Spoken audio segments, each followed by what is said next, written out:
This is Gamer 1745 here with, Master of Command is definitely on the screen. But we're also going to talk about what's going on in the world. So, we will be talking about that. And hello, Arno. I see you can't wait, and you shouldn't have to wait anymore now. Hope I'm coming in good. With that, let's make sure we are sort of there on that. Yes. Greetings, everyone. Yes, it looks like we are there.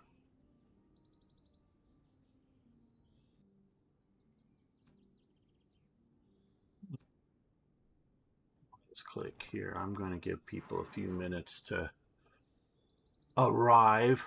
And yes, I see you over on YouTube. Good to have you there as well, Arno. That means things are working good. Okay, so,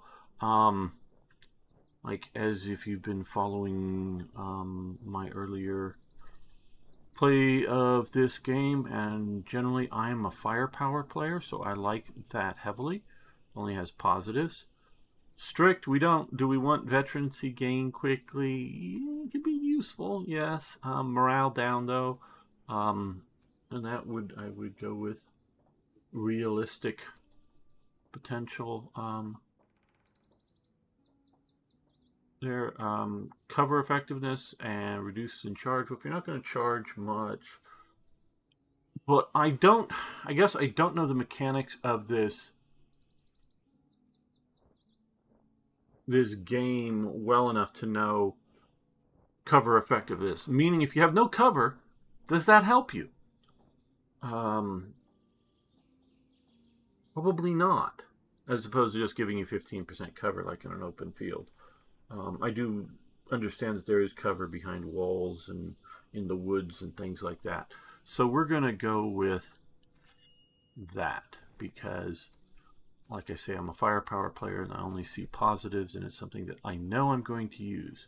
I may not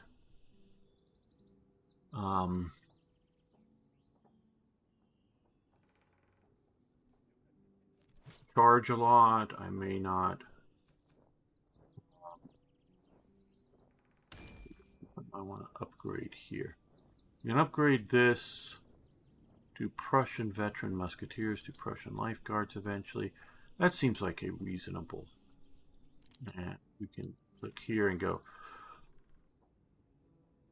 It's going to go, the green bit's positive, so we can just, without overly looking at it, we'll see.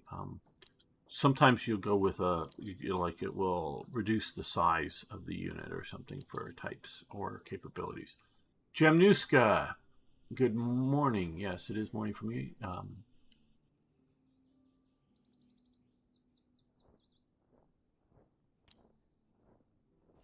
Maybe a good morning for a lot of people.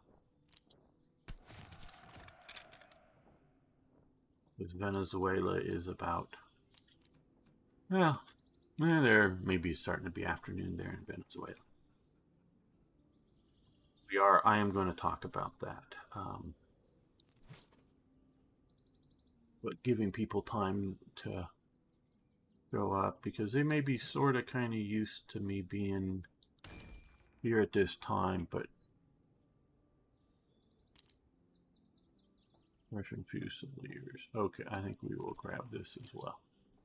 We can see here it's going to reduce the size of the unit by however much that is. I think it's like 1,400 maybe right now, and we're going to go down to 1,200. All the rest are bonuses, basically, even if some are very minor. But still, I can deal with a slightly smaller. And I presume with slightly smaller, it's going to be slightly less firepower, slightly, less cushion for absorbing damage, that kind of thing. Okay, we can go up to Fry Infantry Jaegers, okay, which is reducing the size down even more, reducing their charge even more, but we're not going to be using this as a charge. Now, I will say, Rainy Wet stowage exactly start escape from Dukov? Fun game. You? Well, it's supposed to be Tarkov, or no, I guess, no, I don't know. Started escape from Dukov. Don't know. Don't know the game. A lot of light infantry units. I'm not talking about Frei Infantry Jaegers particularly. The Jaegers would not. Yeah. I'm trying to think from. Jaegers probably weren't definitely set up to charge much, so that would not be reducing that down. But I don't know compared to this if Fusiliers to Jaegers.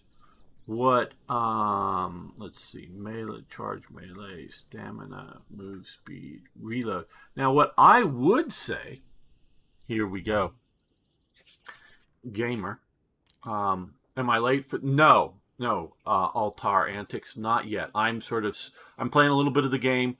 We're going to get to a point that I'm going to maybe have the game on the screen. I don't know, or I may turn it over and do the world map thing or what, but we are going to talk about, I'm going to talk about my takes on Venezuela, what I think is going on, and how I understand, not like what the facts are, but how I understand the picture, if you understand what I'm meaning, and maybe I'll explain that more later on. So hang out for that. I'm just getting started. We're probably going to take 15-20 minutes. If you be patient here, and I'll get into it. I have some thoughts. I was up late last night, well, until like 6 a.m. It's just let you know it's after 10 a.m. for me here in my secret mountain base, but up till like, up at 6 a.m. well, up for a few hours. So I was watching some of this, and then I got some sleep, and then I just woke back up a little while ago before I was supposed to start, but a little sleepy, and checking out the most recent news. So I've been following this for a bit, as well as obviously following it for a few days. So we'll get into some of it, and I definitely, once we get there, want to hear your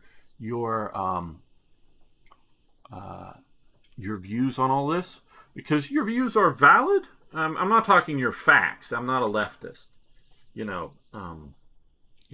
There's only the one set of real, and we may not know all the facts. I'm not saying we know all the facts, but there's only one set of real facts, actual things. But how you view things can vary. How you understand stuff.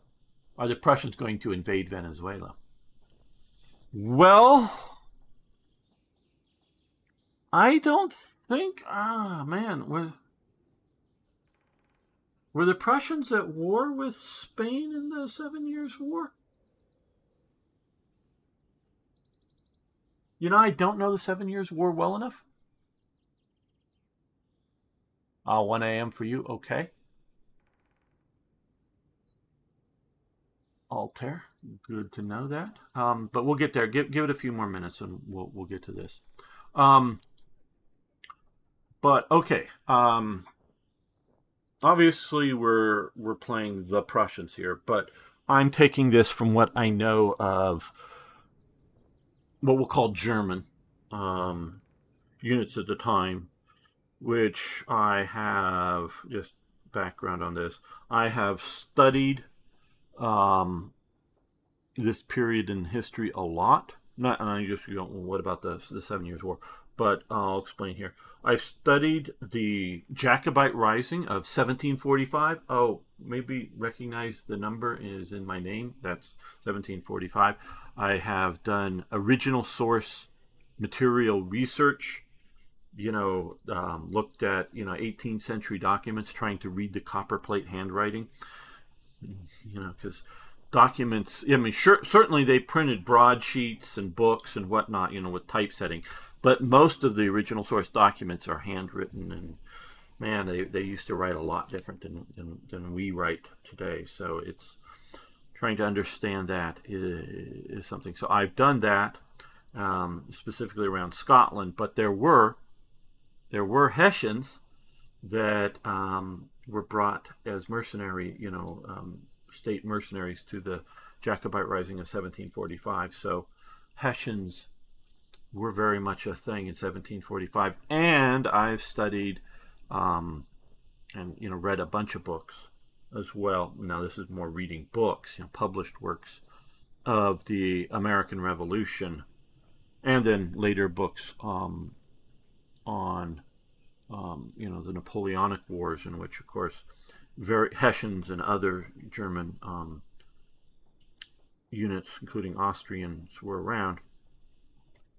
And Fry is sort of like the used in some of the titles, and it could vary. Is basically free, which are sort of mercenaries, basically. How you understand that type of element. Infantry, obviously, you get that they're not some type of horse unit or artillery unit. Now, fusiliers, that is generally understood to be a French term, and that sometimes is translated as being some sort of rifleman. But not all Fusilier units were, as far as I know, in the French forces and whatnot, or mostly they weren't. As far as I know, and again, I've studied this period because there were French troops involved in the Jacobite risings, and obviously there were French troops. In the Napoleonic Wars, if you would be surprised, Napoleon had French troops somehow. So, confusing periods of time, yes. Google says, no, they were not at war with Spain. That's good to know. I didn't think so, but like I say, I've sort of not looked too deeply at the 7 Years' War, more at detailed at the Jacobite risings, multiple back in 1715 and then again 1745 risings, and the American Revolution and Napoleonic Wars. So I have looked at these different periods around this.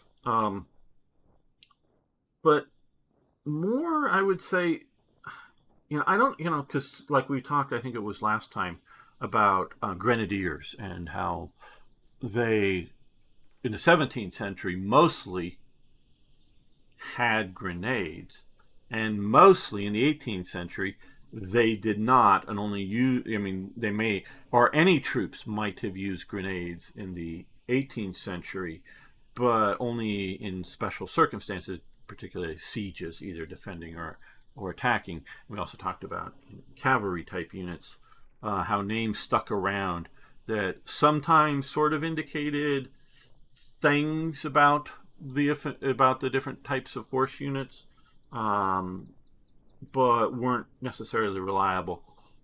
So Fusiliers, I have seen, and even later describing some English units, it's sort of as if you're describing them as like musketrymen, even though we do have Prussian musketeers over here. That, like I say, within the French context, troops may be somewhat trained as skirmishers, but definitely troops that are going to heavily be trained or relying upon using their long arm. I say it that way because it's not necessarily a rifle.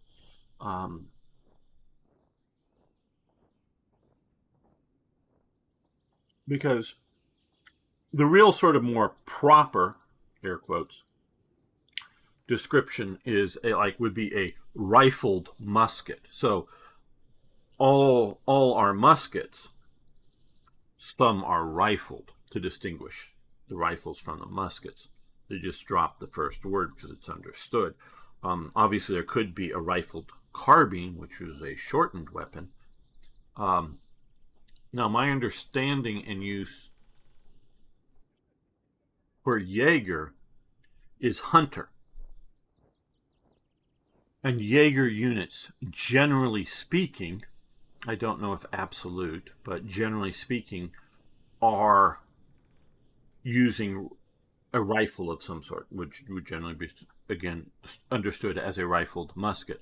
generally speaking, not always, but generally speaking, going to be shorter than a standard infantry musket. Because during this period, the 7 Years' War, the British were using the long land pattern musket. By the time you're starting to get to the American Revolution, they're starting to change over to the short land pattern musket. Oh, also you would generally know these things as the Brown Bess.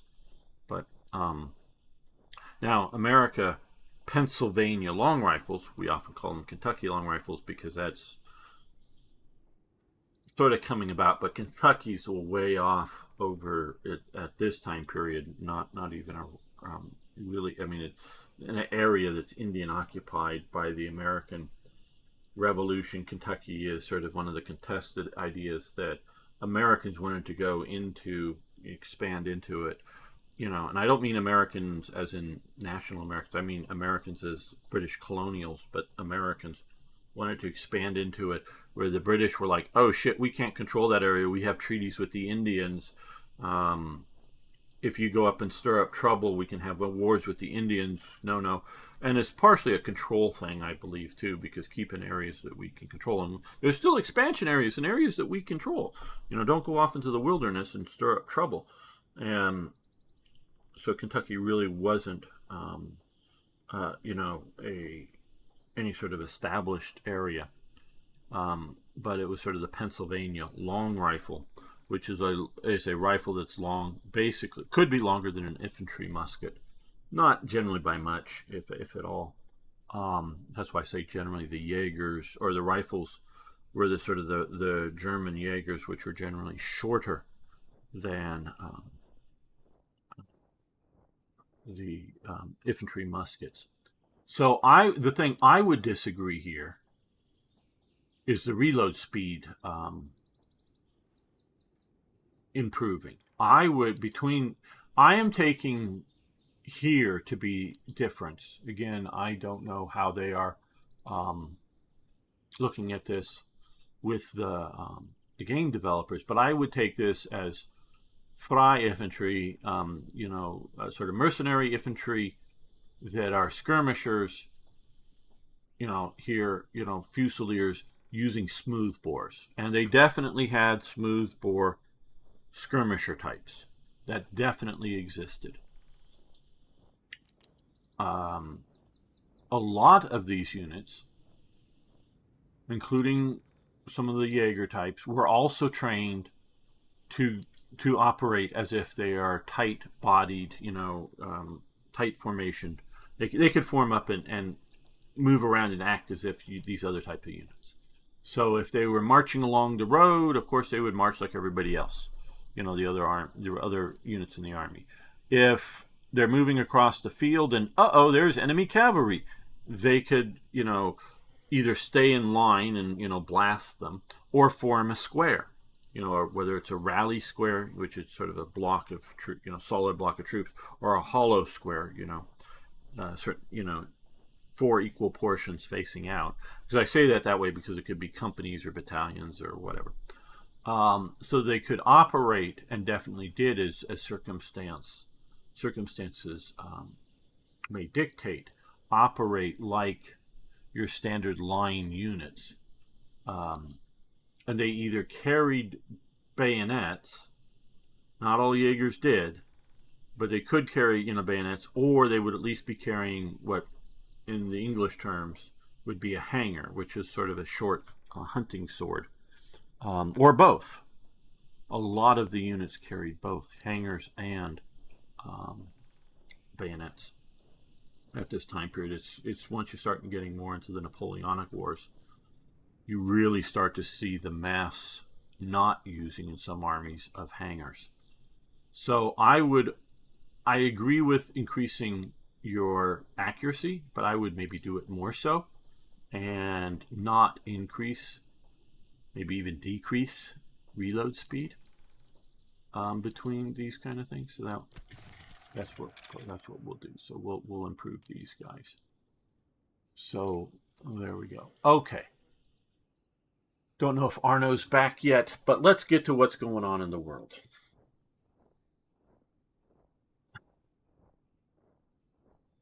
I think we are in the find out stage. Okay, I think the world is in the find out stage. The world has been in the fuck around stage.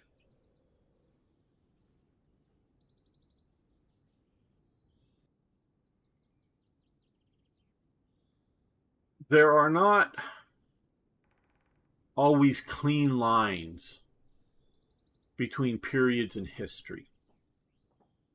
Okay. But we can definitely draw some. One period in history we can clearly draw is the Cold War. Okay. I mean, so begin with Master of Command. We have the 18th century, which to me starts in 1689. You are one of the things you are just starting to see right around the late 1680s is, we can see here these things should go, we will put socket bayonets here, but is the bayonet.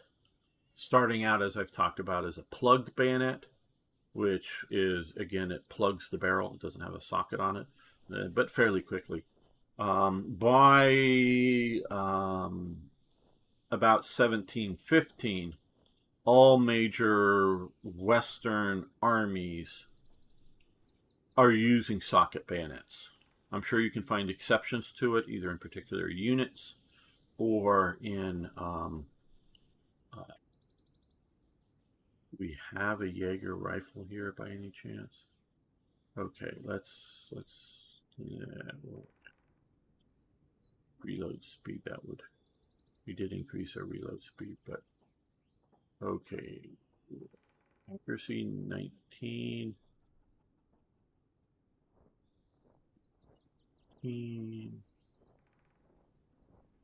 Just seeing if there's like a more accurate 16, and these guys are 16. So let's go. Let's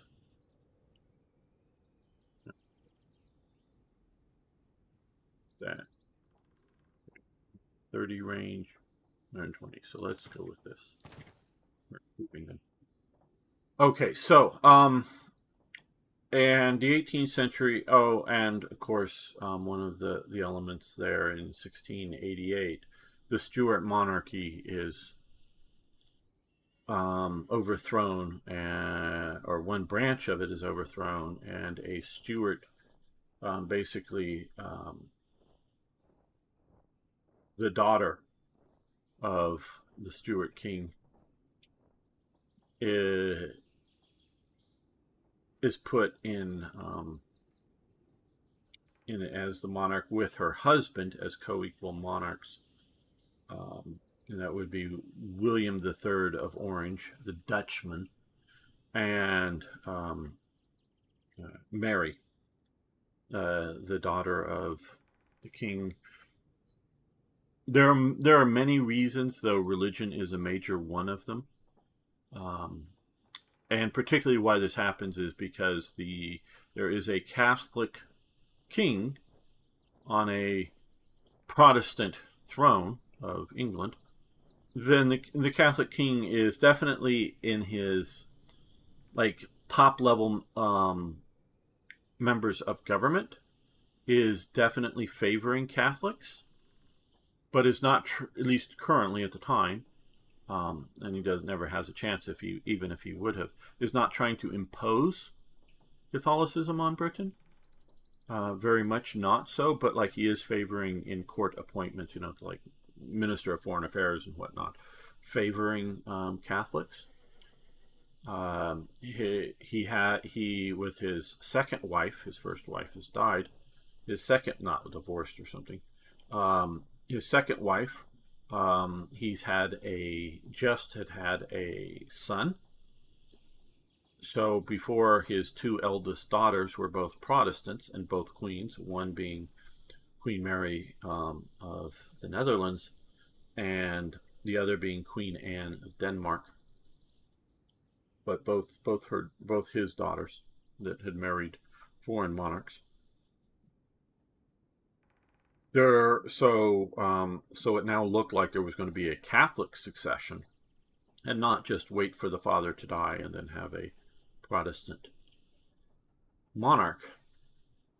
So you get and this does sort of relate to what's going on today.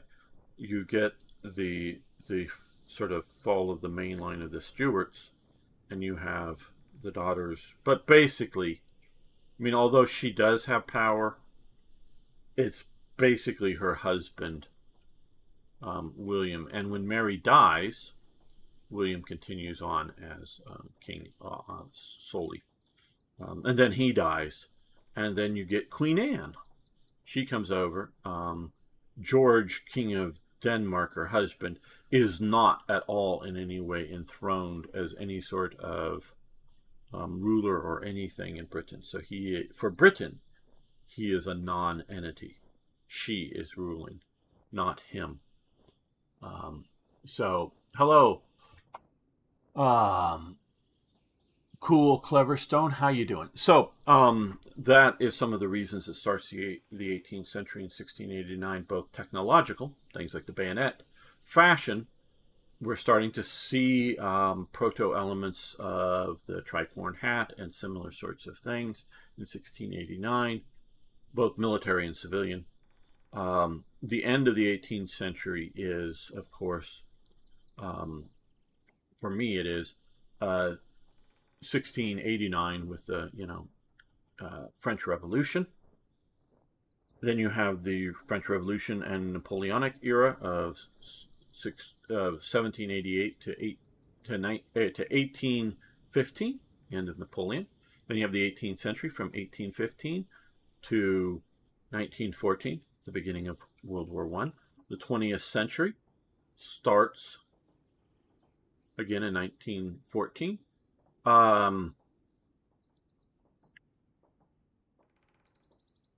And I would say, you don't necessarily know this as you're looking at it, but I definitely watched in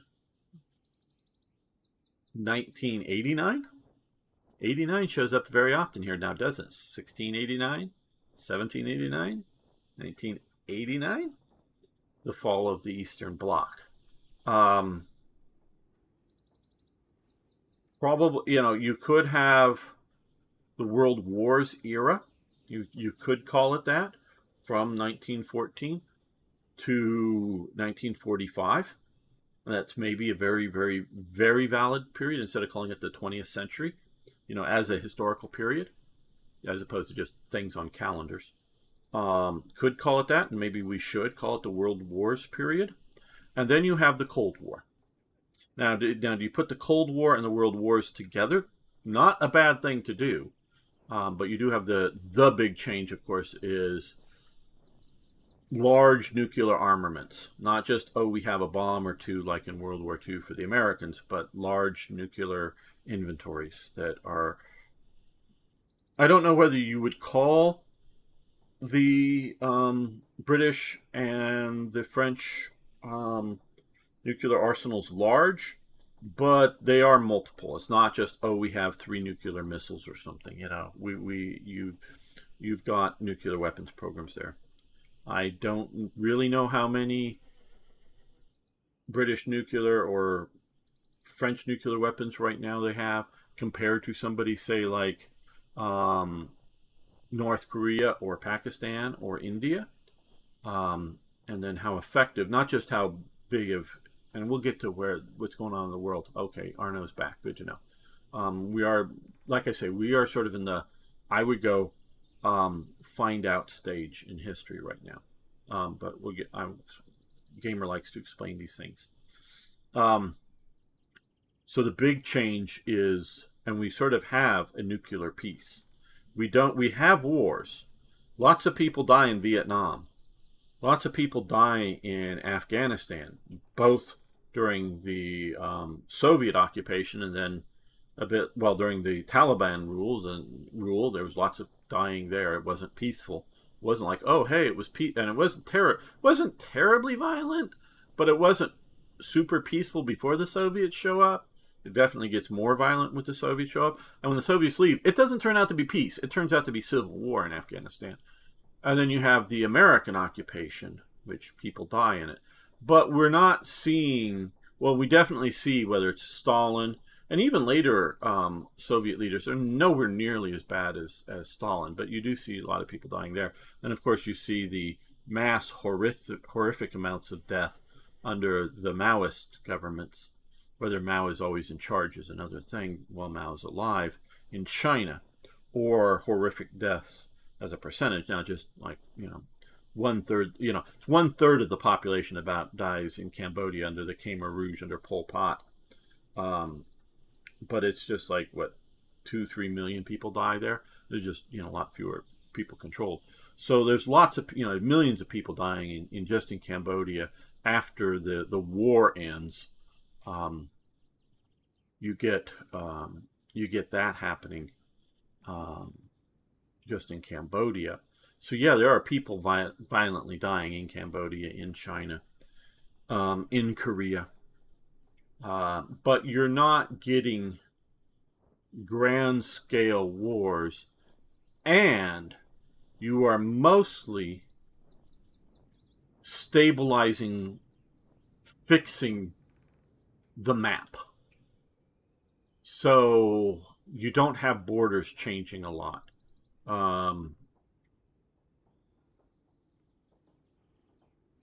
What is it? The OAS, Organization of American States, does not like the idea of independence movements. So basically, the borders are fixed in America, and that means North and South America. You do have political attempts in Quebec during post-World War II times to try to get Quebec to be an independent state. There might be a little bit of violence, but not much. There, that's just one that's coming to mind there. In Africa, you have the OAU, Organization of African Union. I think that's what it's called, or something to that. That is also, let's see, together they have around, France has, thank you, 290 nukes, and Great Britain has 225 nukes. Thank you for the information, Arno. That's very useful. So those are pretty substantial arsenals. And this does during the Cold War is we see, like I say, we don't see a Warsaw Pact, NATO general war. We see a Cold War, obviously. That's what it's called, the Cold War. But we, with it getting hot in places like Vietnam, Korea, Afghanistan during the Cold War, but we're seeing that. And the OAU in Africa is vehemently against changing of borders, even when it would make sense. Certain ethnic groups in certain regions cannot break away from other regions. They have to stick with the European drawn maps, if you will, however good or bad they are for the local peoples. But even even when you Africanize things, they want to stick to the European maps. And so you see the attempt, trust me, this all gets there, I hope it's interesting. You see the attempt of Katanga, which is basically South Congo, South Belgian Congo, try to break away as an independent state. You see Biafra, which are basically the Igbo tribe, and I think millions of people, I know hundreds of, probably 100,000 or more people die of starvation in that. Try to break away in Nigeria. There's mass starvation going on that is pushed and promoted by the Nigerian government, meaning they cut off the food supplies. And the world allows it to happen, allows to start, and it's known. Trust me, it may not be on the like the Rwanda genocide that happens. Um, it's known by governments around the world that there is mass starvation going on in about a quarter of the geographical territory of Nigeria, and the world does nothing about it. They could there were ports that they could have forced open. I mean, the Nigerians didn't have much of the navy; it's just the Igbos had less to none. They could have forced that open, and the world could have pushed in food aid without favoring one side or the other, or even favoring the Nigerians, which they generally did. Um, they could have, and there was definitely a significant international because the Igbos sort of had a lot of the oil wealth.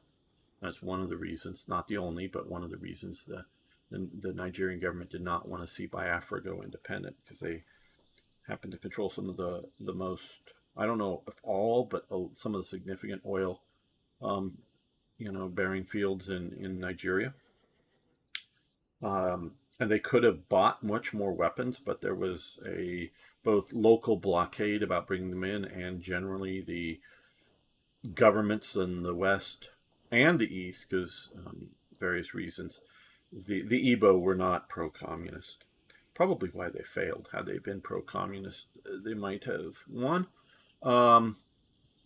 There was generally a moratorium on selling them weapons, let alone getting them there. So the bleeding heart liberal Western powers could have easily opened up corridors in which only allowed ships coming in with just food that they supplied, and blockading all weapons deliveries as much as they did, or even more so, and fed the people of Biafra while allowing Nigeria to battle the soldiers of Biafra, and trying to cut the soldiers off because there was basically no industry to make ammunition or guns or anything like that. So the world government, not necessarily the people of the world, because I don't know how much they knew at the time. This is back in the 70s. But worked very cruelly, as you can tell what I'm saying, to stomp out an independence movement in there. So, and that wasn't broken, the changing of borders, the fixed borders in Africa, until after the Cold War, and Eritrea getting its independence from Ethiopia. And then later we see South Sudan getting its independence from Sudan recently. So, yeah, I'm getting to this. Was by moderator. Okay. Yes. And thoughts on Corina Machado, the prime select for Venezuela, the new leader, personally thanking Benjamin Netanyahu. Well, I can get to that. I will get to that. Hello, Mark Walton. How you doing? I wasn't going to go there, but that, specifically on Israel, but that does sort of get, because this is, but I'm giving a talk, and I definitely want people's inputs and questions. Again, those who sort of know me know that I study the world history and whatever, and not famous for it by any means, because there's much better people out there that are people much more famous than I am about it. But I do study this stuff. But what Arno's been saying, that's less than 75, the Chinese and France, Britain combined. Okay. However, Britain uses U.S. missiles to carry their submarine launch versions. Yes. Britain does. I don't know all the weapon types that Britain has, but if you understand the British part, okay, again, jumping, the U.S. has 3 basic types of nuclear weapons. Intercontinental ballistic missiles, big missiles that launch. Often in underground silos, though sometimes we've had them on trucks and sometimes we've had them on rail cars. I don't know all the types currently in use, but those are, intercontinental ballistic missiles. That's one element. The other element are air-launched weaponry. Obviously, if you go back to Dr. Strangelove period, they're, gravity bombs. You fly over the target, you drop the bomb falls down and blows up over the target. Air launch. What's good about the air launch is we can launch the aircraft and either put them up just flying in circles over America. And back in the day, it would be hard to shoot those down or hard to destroy those, because if they detect a massive launch after that, they could, start heading out towards the Soviet Union, or they could head towards someplace like the Soviet Union. They don't have to violate Soviet airspace, and they can go somewhere else and do donuts in the sky, or figure eights or whatever. So that those are something that can be upscaled on the alerts, can be launched, can be, put in the air, but are very call back, meaning it's not like once they launch the aircraft, we've got to go to war. No, it's like, they're ready to go to war. Do we really want to go to war, or do we want to start talking about it? So that they are a very call backable weapon system, so that they are a first strike, but you can put them up and have them ready without striking. Where the missiles were generally thought, I don't know if they really did have, once they launched them, if they had the ability to. I don't know. And I don't necessarily believe what people will tell me about them, because I've known people who have had some levels of nuclear secrets and they wouldn't talk about them. So there very well may be disinformation. So I don't know if there really was like, self-destruct, we type in the right numbers and all the missiles halfway to the target blow up in the air. They may have had that on some of the missile types. I don't know, but I don't trust the information one way or another, whether they say they did or say they didn't. But presumably once you launch an intercontinental ballistic missile, it's going to its target. You put an aircraft up with missiles ready to go, as opposed to simply we lost a couple in Spain, that were nuclear weapons from when an aircraft crashed. Those weren't armed, meaning to my knowledge, they weren't, they didn't have the arming mechanism. So they might fall out of the air and crash and crack, if it hits a hard enough surface and you get nuclear radiation rating out of it, but they wouldn't have blown up, meaning they weren't armed. They were just being transported from point A to point B in an aircraft that was a bomber. It wasn't just like a transport aircraft, but they were being moved around in a bomber, but they weren't ready to launch. And then later on, they had Tomahawk missiles that were air launched, so that you didn't have to go deep into the Soviet Union and drop your bomb right over the target. You can go to the border of the Soviet Union or something and launch your cruise missile that could continue on in. And the third, and it's called the triad, the third group were submarine missiles. And they were designed to not be first strike. They were designed to go out and hide in the ocean and hang out and wait and have enough of them to go, if you attack America, and even if you get the first strike in, and even if you destroy all of our ballistic missiles and all of our air bases before they launch, before they take off, and destroy all the missiles and bombs on the ground, we still got our submarines out there, which will get revenge. And you're not going to be able to pinpoint enough of them. I mean, they played all kinds of games. Hunt for Red October, great movie, great book. Read the book, seen the movie.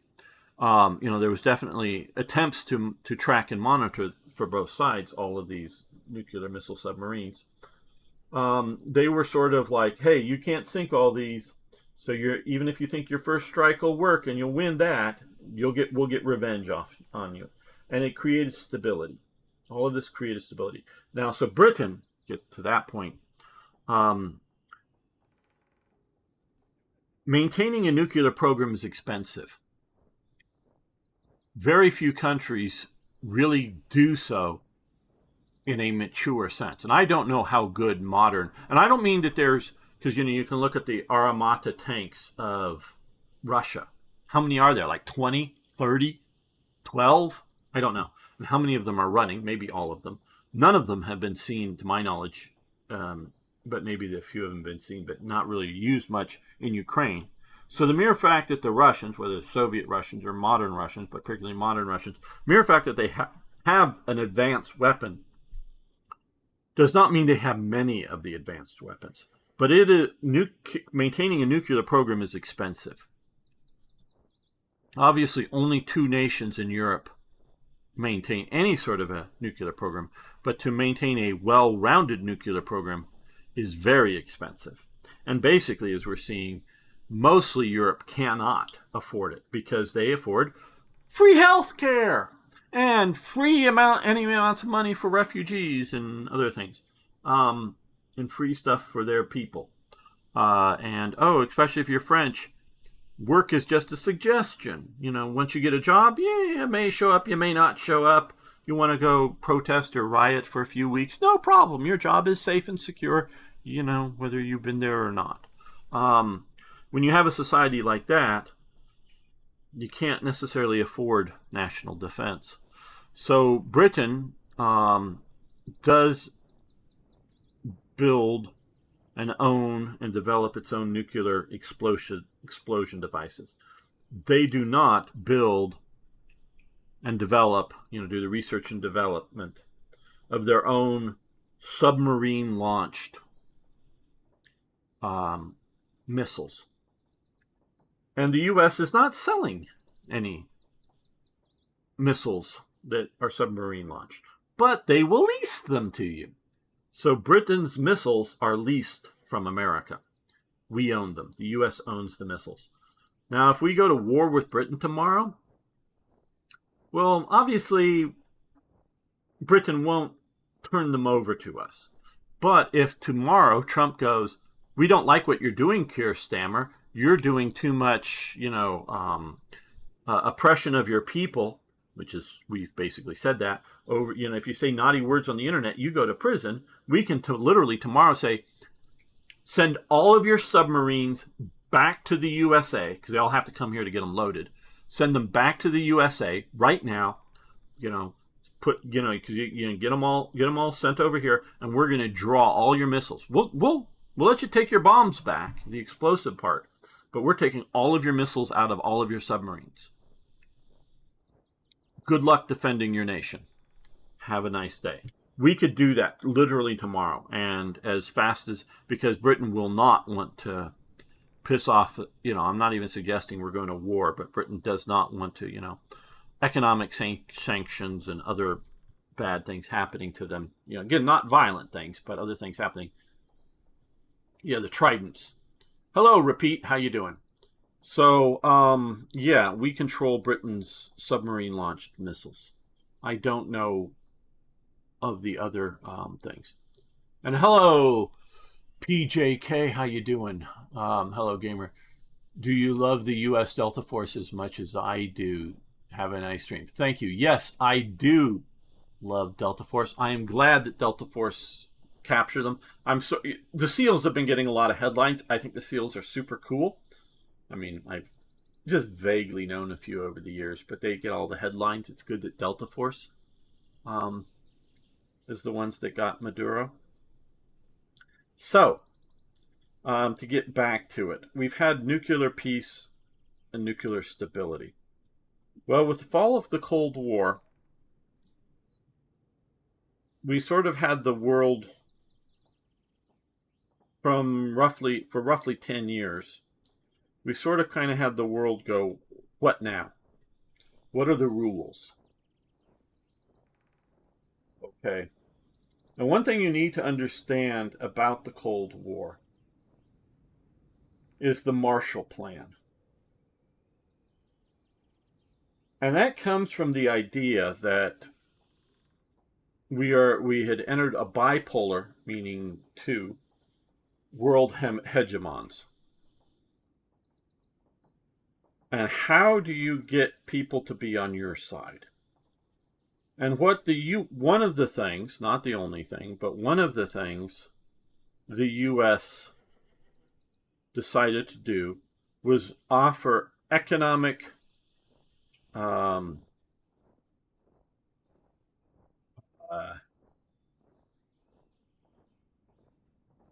good times, shall we say. Hey, Beam Slam, how you doing? I'll get to your chat in a moment. So we did the Marshall Plan, where the Soviets, the areas that they conquered, including places like Manchuria or Manchukuo, they plundered. Individual soldiers plundered, stuff into their pockets. Where that was a big, it happened, but that was a big no-no for the Americans. Sure, you want to take a pistol off of an enemy soldier. You want to take a uniform off an enemy soldier. You want to take a Nazi thing as a souvenir. Not that you want to be Nazis, but hey, this sort of is, a trophy of victory over them. Yeah, you could do that. And we did that nationally. We have, in our national archives, we have a bunch of the Nazi artwork. And you could see it. It's like one of the paintings that we have, I think, is a painting in heavy medieval armor or late medieval armor, having a standard that then has it's somewhat cut in the center. Someone's taken their bayonet or whatever and cut it.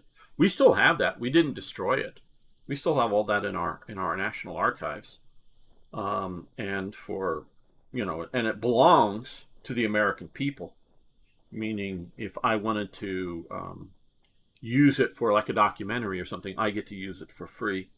And it could even be a pro-Hitler documentary, but or an anti-Hitler documentary or whatever. I'm just saying we as Americans get to use,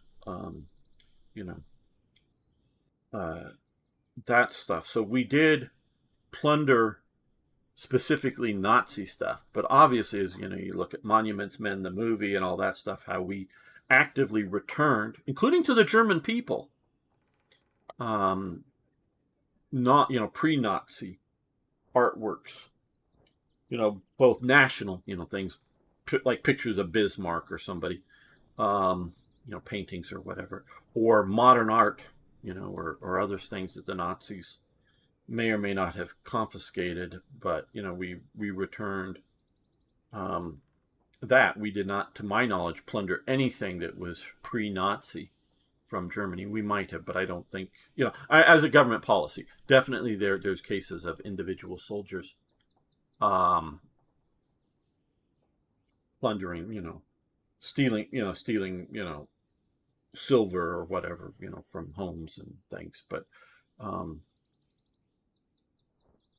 we did not plunder national treasures. We did not as systematically plunder industry that was, well, we did take a little bit from, I'm thinking of Hermann, the German crane that we did take out of Germany. But even though we did take some of that stuff through the Marshall Plan into Germany as well as other places, including places like eventually Japan and Korea, we built up local economies, and I would say very much at the expense of the United States. The United States controlled probably, I know it's somewhere, definitely more than 70%, probably somewhere into 80-90% of shipping in the world. And all those Liberty and Victory ships we could have kept in our inventory, sold them off to American companies or given them to American companies and controlled world shipping. But no, we not only transferred those ships to places like the Netherlands, we also, to places like the Netherlands, transferred some of our shipbuilding capacity that we had built up during the war to the Netherlands, I believe. The actual taking, the shipbuilding infrastructure, dismantling it and sending it over and rebuilding it over in the Netherlands, and gave it away. So, which is coming to an end under Trump. All these allowed free trade when other people had tariffs against us, things like that. Now, of course, we had, trade embargoes on the Soviet bloc and other things like that. But we were offering economic benefits at the expense of the American industry. That is coming to an end. So,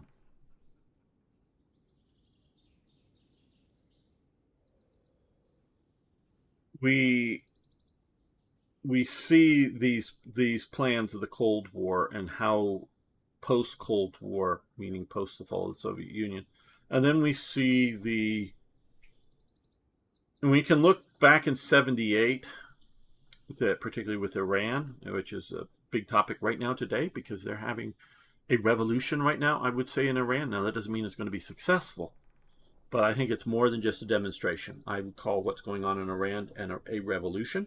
It may fail.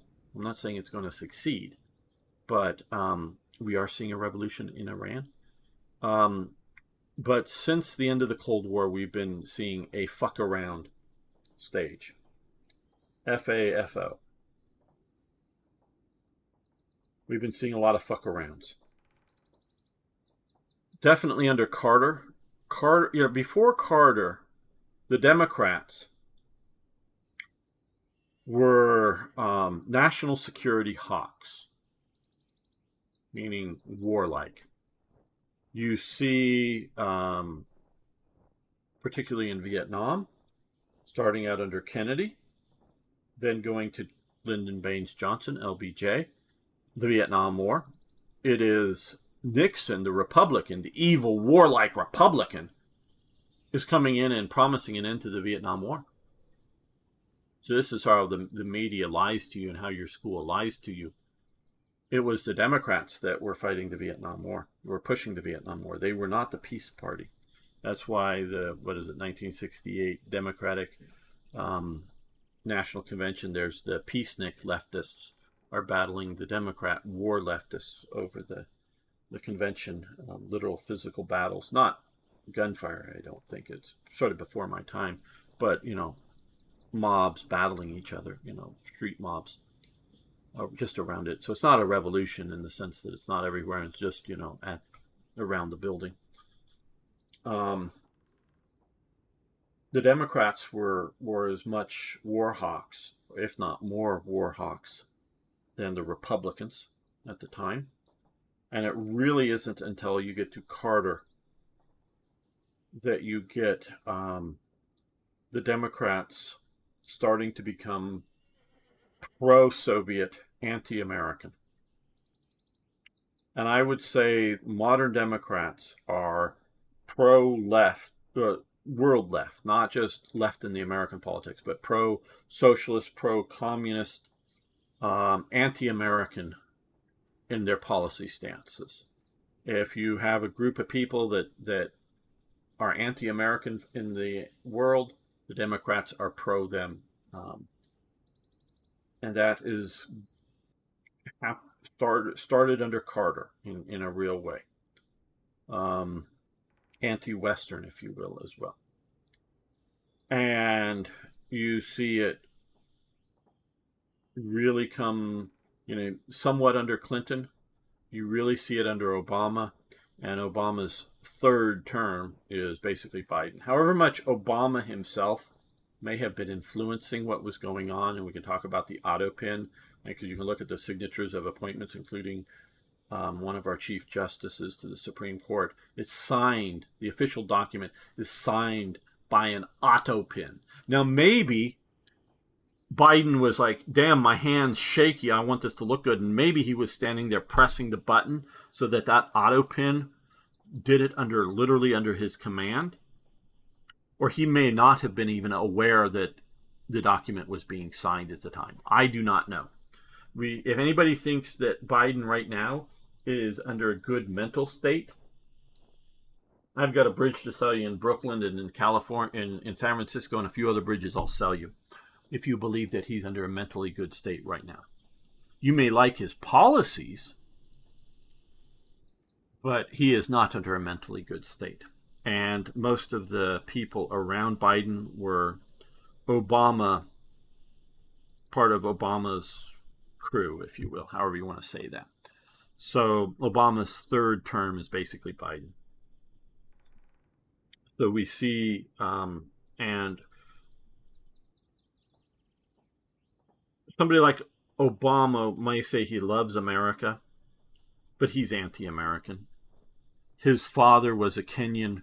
I'm not into this conspiracy like oh, hey, he's, born in a foreign country or anything. I'm not into that. I'm not saying that they're 100% wrong, but I don't believe that. Doesn't mean I have facts that say that they're wrong. I'm just going, I don't believe it. You can change my mind, but I'm not one of those conspirators. I think he was born in America, but it's very clear he has a Kenyan father who was a leftist revolutionary. His mother was a communist. His parents were communists. He, under his stepfather, for what, like 10 years, he grows up in Indonesia. He hangs out with Weather Underground, which are communist terrorists in America. They committed acts of terrorism. They were guerrilla war fighters. He hangs out with them. And his first, the place that he goes to announce his candidacy for his first election.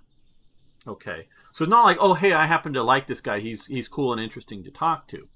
No, to announce his candidacy for his first election, he goes, to Bill Ayers' house.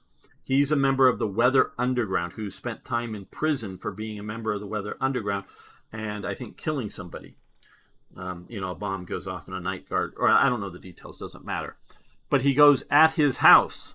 He announces his first candidacy running for election. So you go to a communist terrorist house, who's a professor at an American university, yes. But he goes to his house and declares his candidacy, this first candidacy running for his first election. Are you going to tell me that all those people surrounding him that are communists, that he's not a communist? And he doesn't, he may sort of kind of distance himself, but doesn't like flip a 180, claiming to be 100% different. He's a freaking communist. Now, I will grant you that I think Obama is a progressive communist, meaning he's not looking for the revolution, whether he thinks revolution is bad or he just thinks America isn't ready for a revolution, whatever the thing is. But I do not think Obama is a revolutionary communist. He is a progressive communist. He wants to get there through progress. So he, particularly, and his crew, you can look at his wife, who's also radical left. You can look at the Iranian woman that lives with them. She's a radical leftist.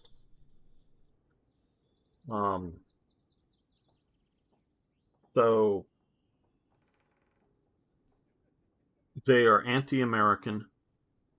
And when I say that they're anti-American Constitution, they're anti-American, the white majority America, whatever you want to call that or something, they're anti it. They want to create their communist America.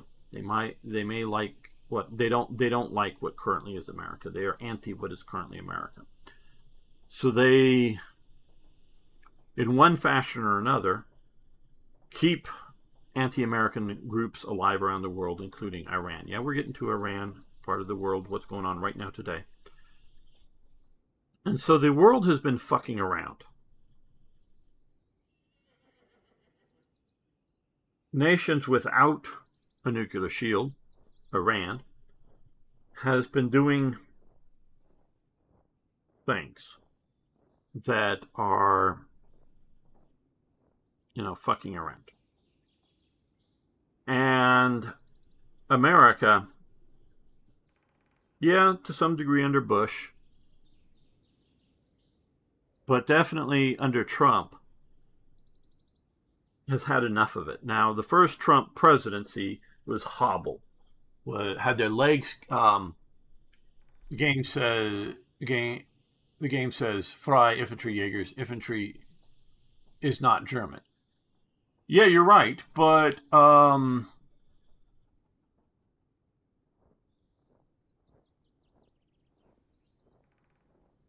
German army calls them infantry. And in World War II, they spell it differently. So, hi folk. Nations adopt words from other languages. I'm not sure what the Prussians versus the Austrians. I know the Austrians, the elites of the Austrians spoke French to each other. I'm not sure about the Prussians. The Austrian elites would not want to be heard speaking to each other in German. They spoke to German in their to their servants, those kind of things, but they did not want to speak French, or they did not want to speak German to each other. The Austrians wanted to speak French to each other. So I don't quite know what the Germans in the 7 Years' War would have called a foot unit, and often in the English they were called the foot, like the 10th foot or something, as opposed to the 10th infantry. So yeah, words have interesting etymology. By definition of communism, more than half Europeans would be communist. Haha. Absolutely. There's a yes, infantry. Yes, and this just may be Frederick also. Well, I'm sure Frederick spoke French, but I don't know when Frederick was talking to his officers, say, and I'm not just saying like other generals, but like to a lieutenant, would he be speaking in French or German? Now, when he was probably talking to, Fritz and Hans, the guys marching around, he would presumably be speaking in German. But I know Frederick was very highly educated. And the world culture, the lingua franca,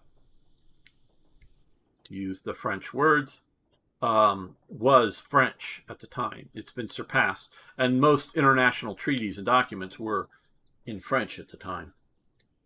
It has been surpassed by English. The world English, or the lingua franca is now the international language, to say it in another term, is now English. So most likely, when an Indonesian talks to a Japanese person, they're speaking in English. I'm sure there is Indonesians that speak Japanese, and I'm sure there's Japanese that speak Indonesian. But most likely, most of the conversations between an Indonesians and Japanese are going to be happening in English. That's the international language now.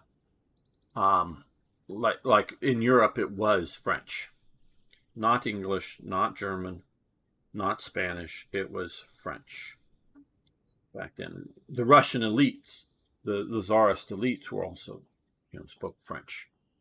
So yeah. So we're getting around. So we're definitely in the post-Cold War period right now.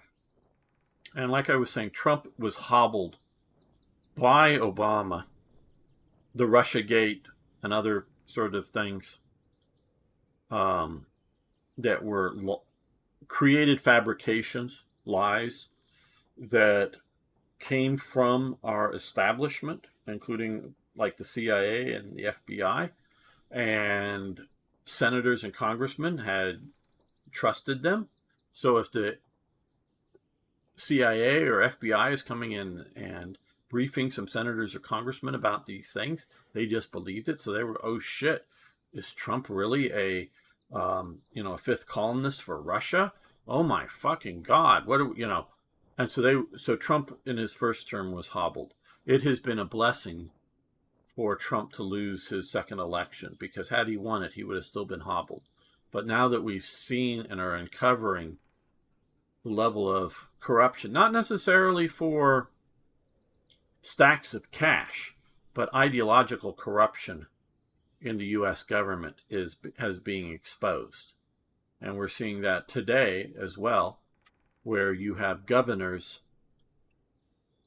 shouting about racism over findings of corruption.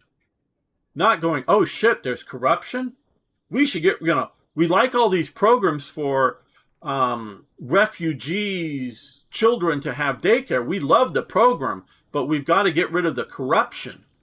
No, they're just running around and shouting about racism and politicization, instead of like, oh shit, we've got to clean up the corruption, then we can continue our programs. No, they are jumping to attacking, anyone who's defending or challenging people who are the character of the people who are finding corruption.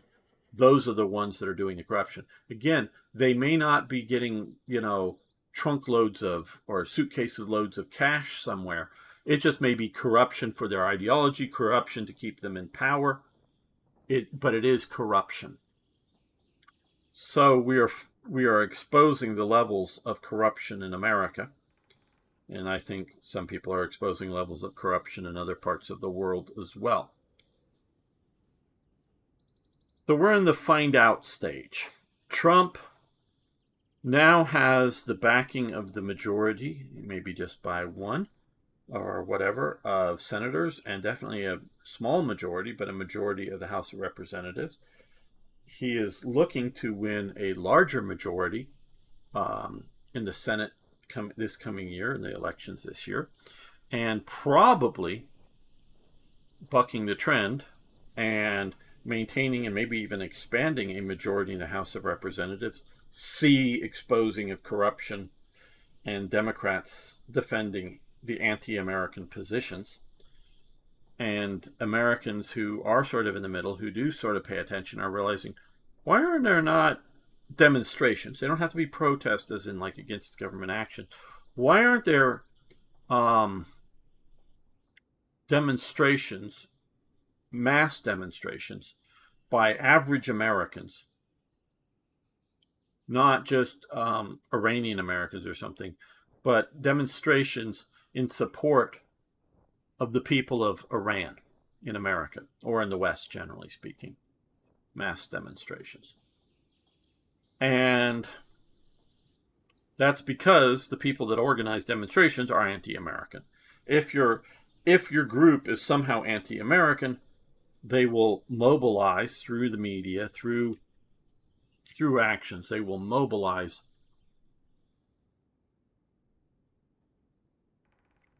demonstrations, which could be protests against American actions, but just, I say demonstrations because they may be just demonstrating, in favor of an action, only if it's anti-American. And so people are starting to realize this, the people in the middle, because all you got to really do is influence somewhere between 2 and 5% of the people who vote, and you change the outcome of an election, even in a not just nationally, because you can flip certain regions but not other regions, but even in states that are mostly one party. If you can get a 5 or 10% shift in that state of voters, you can flip the state from one party to the other party, even if just briefly, for one election term. So you really are not needing to convince most people of a thing. You just need to convince that small minority that is flippable. And I think as people are realizing that, and right now we see it's really hard for, look at how fucking hard it is for them on the left right now in Venezuela.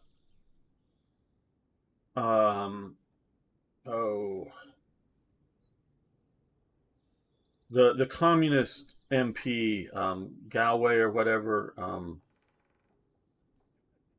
in Britain, he's deploring what America is doing in Venezuela right now because he's a communist, yes.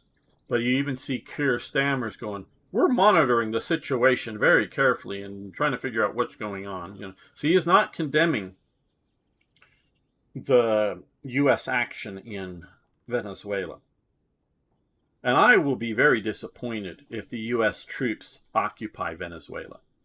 I will be very disappointed if we try to nation build, try to occupy in Venezuela. Because I think by most people's estimation, what was her name? Someone of the people in the chat just, Karina, I'll call her just Karina, instead of trying to, her whole name's Karina, who had been in hiding in Venezuela, who had finally made it out. And I think she was in Sweden. I don't know where she is now, but a few days ago, I think she was in Sweden, had gotten herself out. I think most observers believe that she didn't win the process because the process was corrupt, but she would have been the legitimate winner of the presidential election in Venezuela. So if you are pro-democracy, not pro-left, but pro-democracy, meaning let the people decide, you would be anti-Maduro and pro-Karina, okay?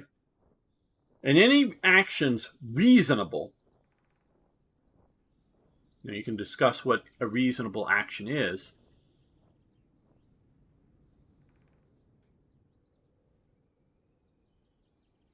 I think Beanslam asks, if communism is worse than Nazism, would U.S. attack Europe to free its oil and resources?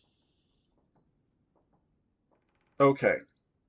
And I'll jump to that right now. I know you've asked that, and I'll get to some of the other chat stuff and talk about Israel and whatnot.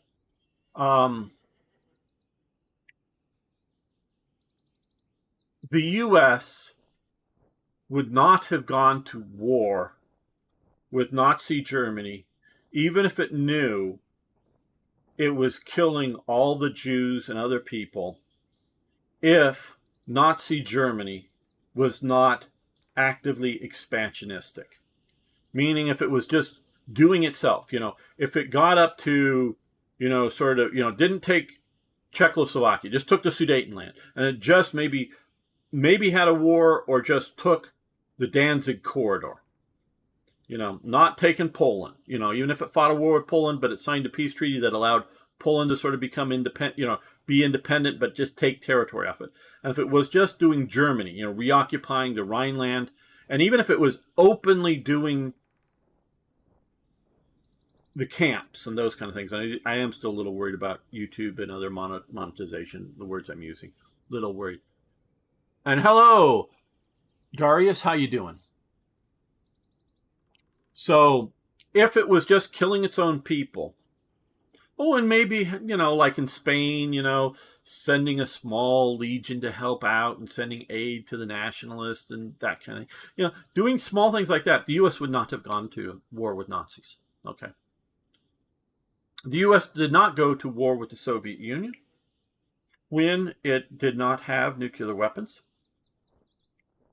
It did not go to war with Communist China when it did not have nuclear weapons, because the cost of those wars, including potentially not just the cost on American lives, because that is a very real thing for an American president to worry about, but including the costs, all the millions that died in China, should the U.S., even if you take nuclear weapons off the table, should the U.S. have gone, or the world, or whatever, have gone in to try to stop Mao's horrific governance, the Cultural Revolution, and the tens of millions of people that were killed during that period?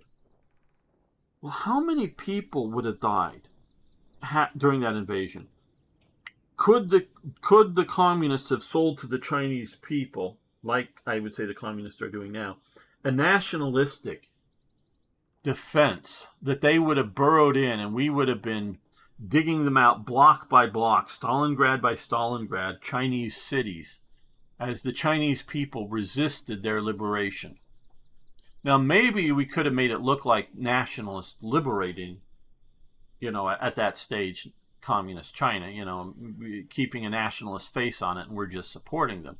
But I could also see that just as many or more people dying in a non-nuclear war with China.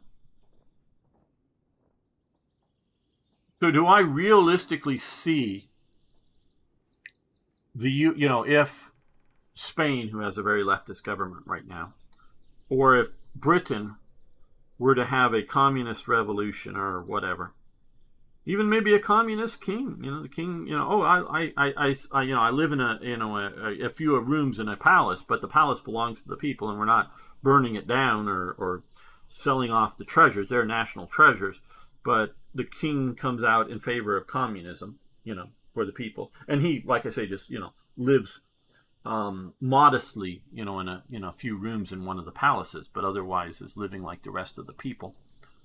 That is all communist. I don't foresee America realistically going to war. Violent kinetic action. But I do see right now actually happening, America going, shit, Europeans going communist. or going full authoritarian, or going anti-freedom. Let's collapse their governments. I think, and one woman who I've recently seen some of her videos, Sarah Payne, who's talked about, strategic historical analysis, Cold War, World War II, and that kind of stuff. And she seems very smart by it. She's making comments that the current, it's better to have allies than not have the allies, and, that Trump is pissing off his allies. Well, Trump is not pissing off his allies. He does not see Macron, Keir Starmer, von der Leyen, and whoever the current German, blanking on the current German leader, as his allies. He sees them as opponents. Now he sees Britain, France, Germany as allied nations. He is trying to topple both the conservative and the Labour governments in Britain and put in and help in the Reform Party in Britain. He is trying to topple Macron in France and put in Marine Le Pen in charge of France. He is trying to topple the current German government and put in the AfD as the main government, the main political ruling faction in Germany. So he sees Britain, France, and Germany as allied nations, but he sees their current governments as being opponents, as being unfriendly nations, not in the way that he sees Russia or China, because those nations are using violence and aggressive foreign actions. See the invasion of Ukraine. He sees those in a different category, but he is trying to actively topple leftist governments around the world, including places like Argentina and Chile, maybe through their own electoral processes. I do not see Trump trying to, arrest Keir Starmer or something like that. And where there are points of agreement with Keir Starmer's government, he will work with them. But I think it is clear, however much Trump personally has made statements regarding Keir Starmer, regarding, I'm blanking on his name, though I'm picturing his face, the leader of Reform in Britain. I see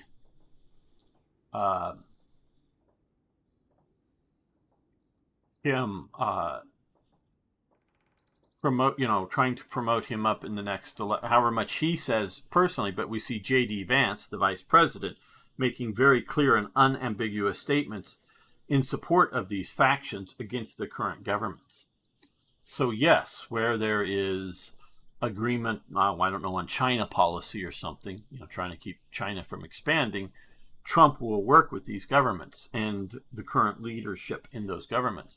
But I see him as actively trying to topple those governments. Not toppling, well, maybe the current Republic of France, because current French factionalism is wackiness, but not toppling the current governmental structure of Britain. He's not trying to depose the king or trying to turn it from a parliamentary democracy into a presidential democracy or something or whatever. He's not trying to rewrite the Constitution of Germany. He's just trying to have a political shift in there. So I see him as actively doing those things.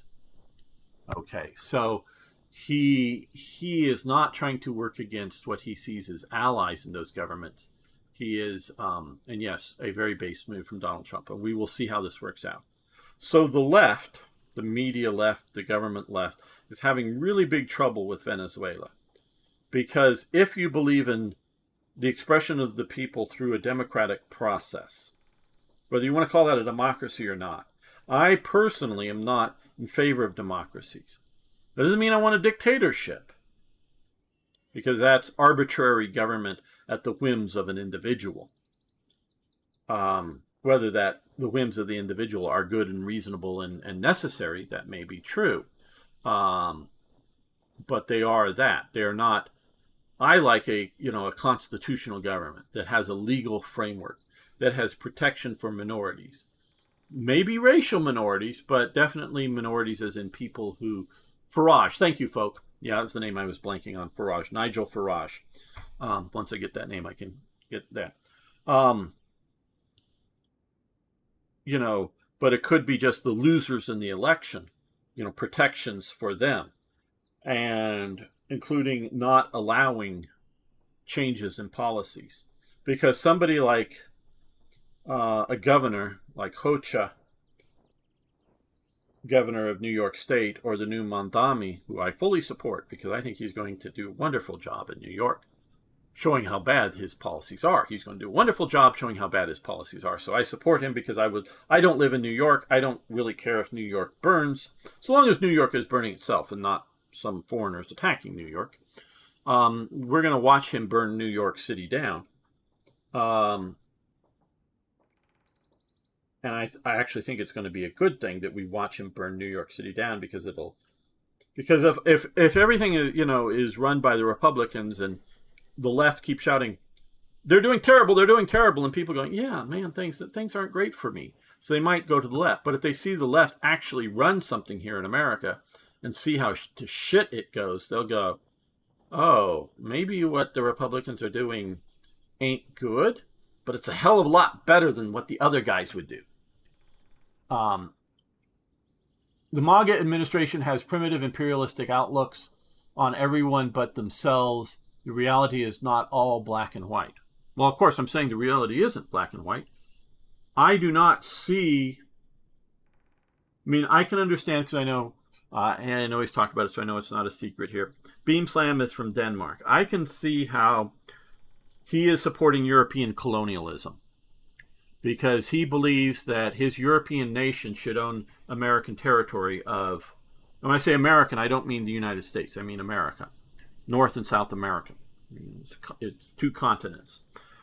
I can see, he believes Denmark should own American territory.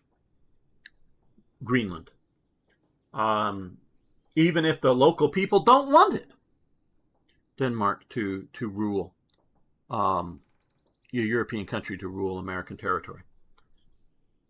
I do not see Trump being imperialistic like you're seeing him. Yes, over places like Denmark that could be described as such. Venezuela, those actions in Venezuela are not imperialistic. We are not trying to impose U.S. will on Venezuela.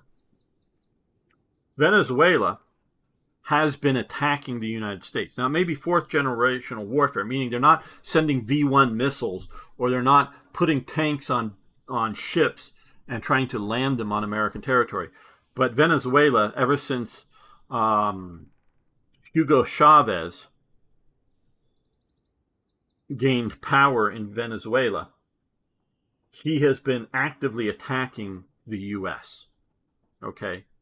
Now, the U.S. has been, those print pics don't hurt. We don't really care. So they, what the heck? Greenland is Danish.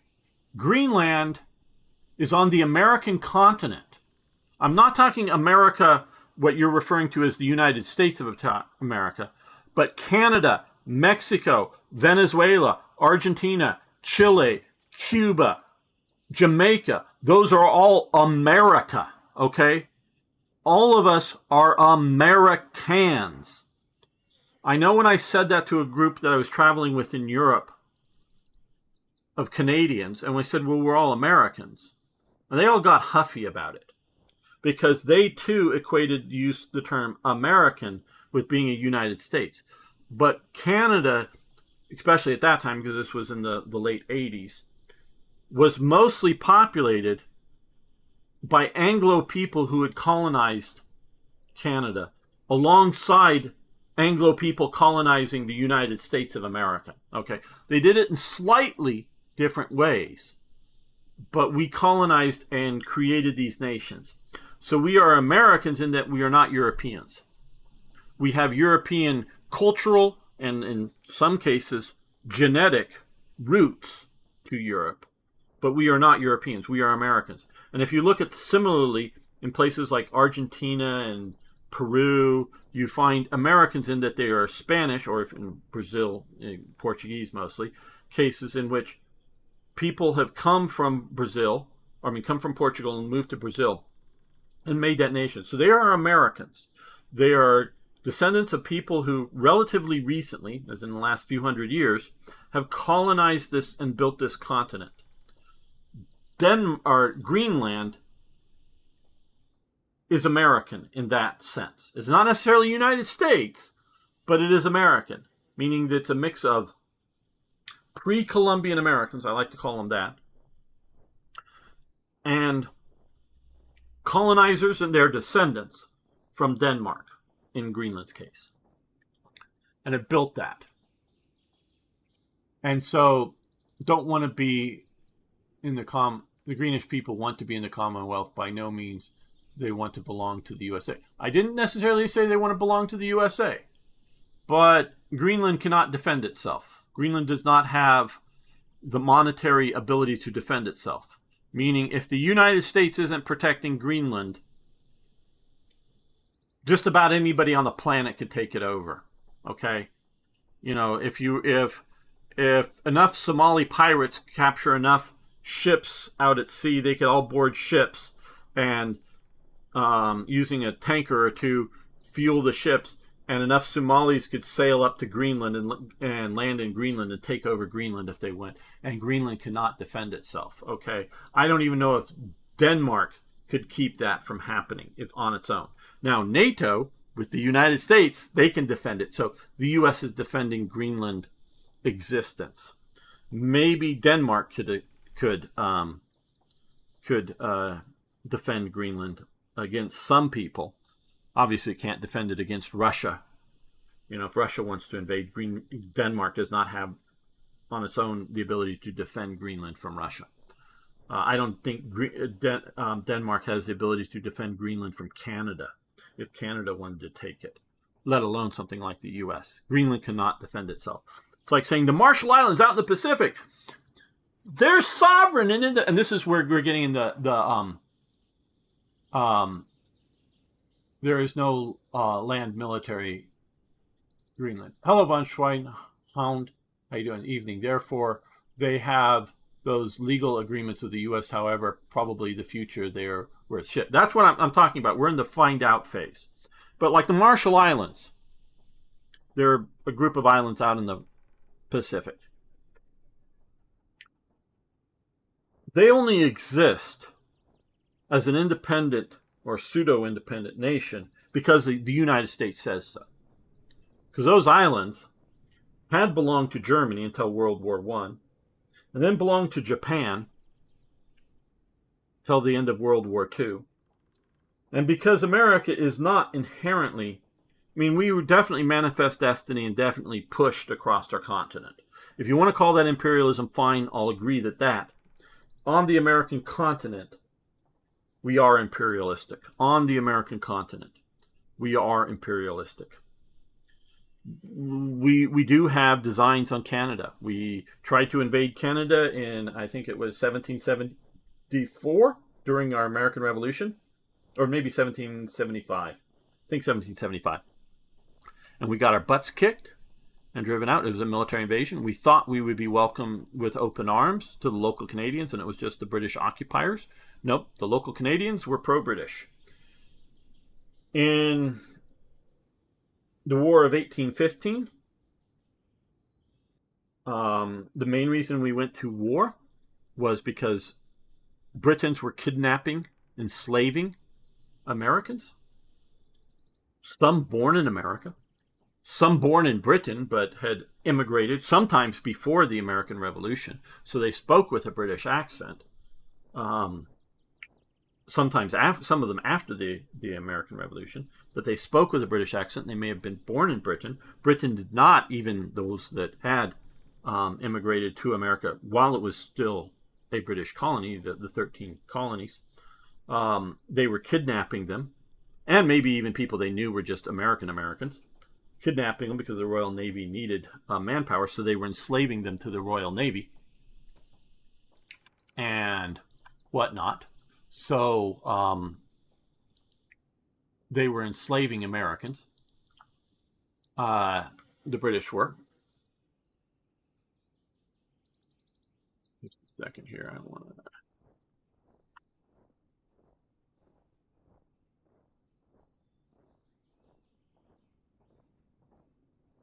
Okay.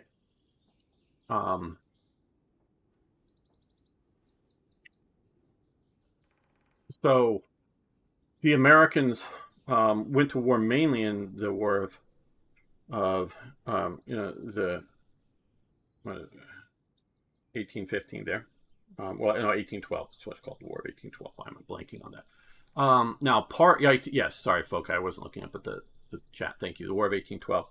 I'm not good with dates. Give it a nice name like Waterloo, and I'll remember Waterloo, but dates. The War of 1812. But a lot of Americans, especially in the Northeast, coastal Northeast, they were very much worried about it. Places like Boston, because Boston was a major shipping center, worrying about being, Americans kidnapped by the British and willing to go to war over it. The Americans had already bought Louisiana, called it the Louisiana Purchase, bought it from the French. It was a French colony that had been turned over to Spain, and then Napoleon took it back and then sold it to America. We had bought Louisiana. But a lot of Northeast Americans, because it was seen to benefit them, they thought it would be an easy battle, if you will, or whatever, to conquer Canada. And so they did that, and they got their butts kicked in the War of 1812 versus Canada. So we have fought for Canada twice. Went to war. We almost went to war a third time. The slogan was 54-40 or fight, and that was the parallel. That was the parallel that out west of the Great Lakes is what territory we were worried about. At that parallel, it would have included all of the Louisiana Purchase, but we negotiated with them to move it a bit further south.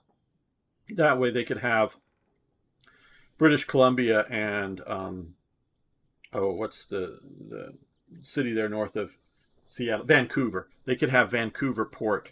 They could have that.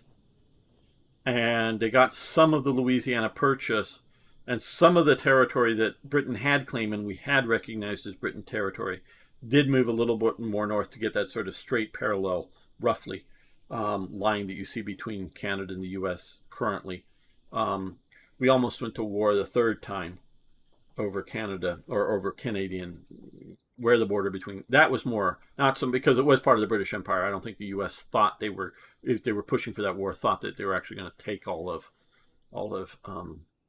Canada, but take more out in the west. So we've almost fought Canada 3 times, but we have fought it. Violently invaded, fought Canada twice. So, I'm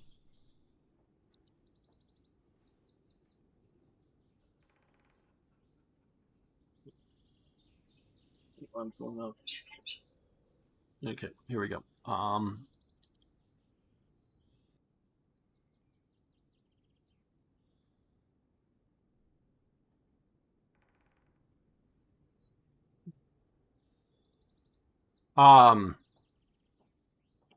Just a second here. I'm just dealing with something else going on.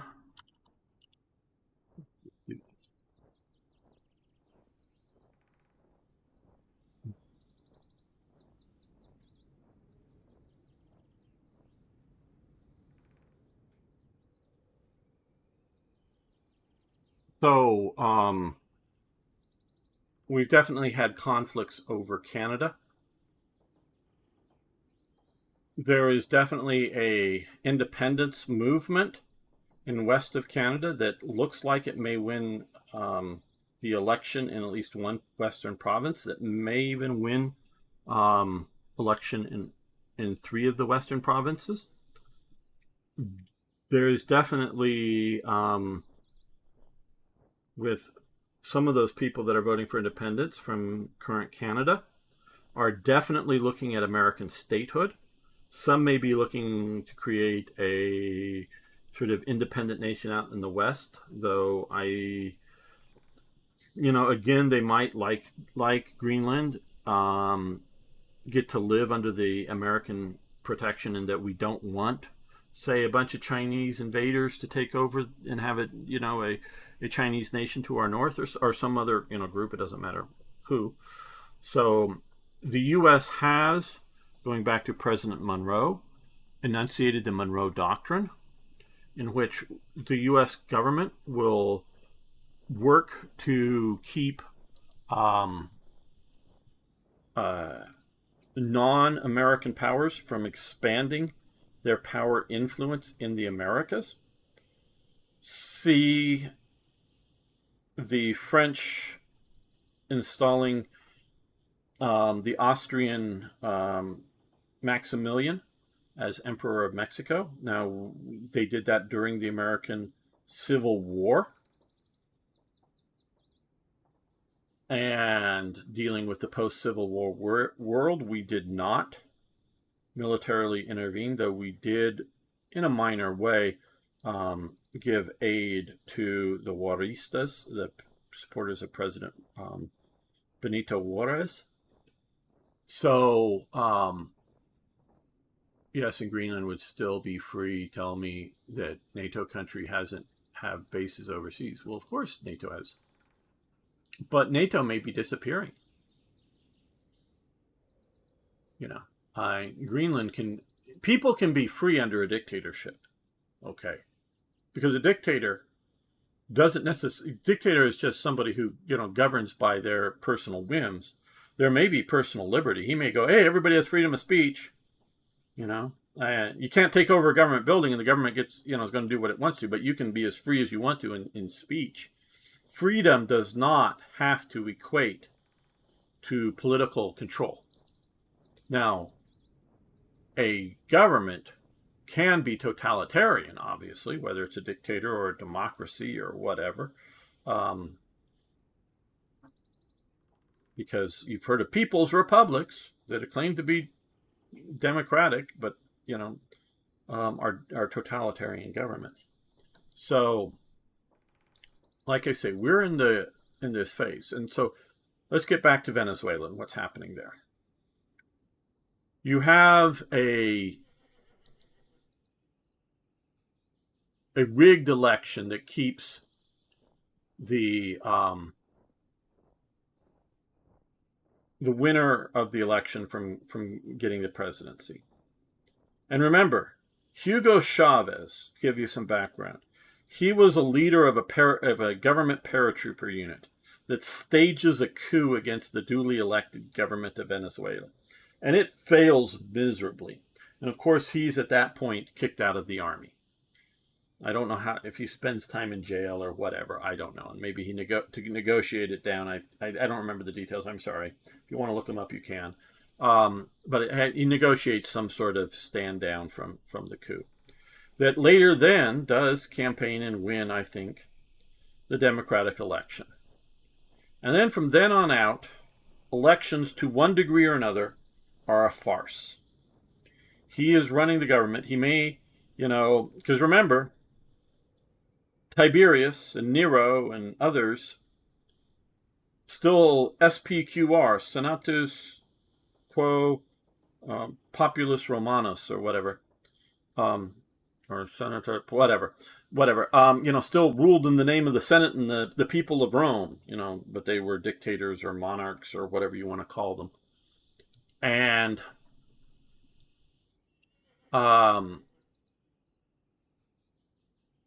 they ruled in that fashion, in the name, again, not democratically so much, but in the Senate and the people sort of democratic, but the Senate not necessarily so democratic in Rome, even though that was clearly a dictatorship or a monarchy or whatever you want to call it. So, Venezuela, I would say, has not been, since Hugo Chavez took power and then turned it over to a bus driver that he liked once he died, has not been democratic. in the sense of like pluralistic Western democracy, meaning anybody who has reasonable status, meaning like a citizen who isn't a felon or whatever, a citizen in good standing could run for election and people could vote for whoever they wanted, and that person has a legitimate chance of winning, meaning the votes counted fairly. Doesn't necessarily, like in the U.S., Trump did get most of the votes, people, but you can win with the other party actually getting more votes. It's just the way the American system works, and it's based on per state, et cetera, et cetera. Won't go into details there. I could if you want, but I'm not. So you have this. Now, a lot of the establishment of the world is anti-Trump. They tell you lies about Trump. See the BBC, the Swedish news media, the Norwegian news media, and I think maybe the German news media all created a very similar edit of Trump's speech on January 6th. They created the edit later, but his speech and Trump is suing currently the BBC for however many billions of dollars. I think there's a good chance he may win, and and what is being some just say gamer? What about Mexico and other middle American countries? They are also America. They need to be liberated. Free the bananas. Well, we have worked to liberate those countries at different times. And so Venezuela clearly has not been a pluralistic democracy, and has clearly been at war with America. It started with Hugo Chavez nationalizing, and you may say the nation has its rights to. You can argue the point, and I think you can argue the point, nationalizing the oil companies. And then at times setting up an embargo, not selling oil to the U.S., and that was done for political reasons, and forcing out, as part of all that process, U.S. technical help maintaining his refineries. And then we see Hugo Chavez and or Maduro sending large amounts of quote-unquote refugees. What war was going on in Venezuela? There wasn't one. But driving people out, sending them to America, including, I will try to pronounce this once, Trende de Aguagua. I'm sure I'm butchering it. I don't do Spanish terribly great. We'll call it TDA. And other narco gangs, narco meaning drugs, gangs up to America to create chaos in America. I do believe that is an act of war. I think it is fourth generational. You can look that up. Warfare against America. That he ideologically, or they, Maduro and Hugo Chavez, want to destroy capitalism around the world. I think they basically stated those kinds of things. So, and actively facilitating drugs coming into America, not just, hey, there's drug narco groups have lots of money, they bribe government officials,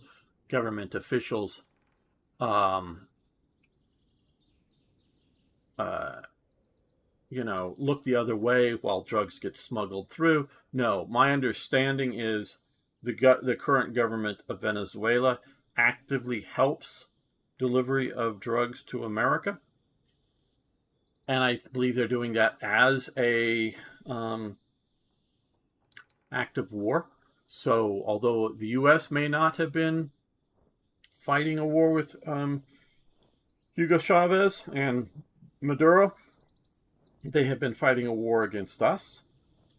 I think whether officially or just in presidential statements, they have said as much.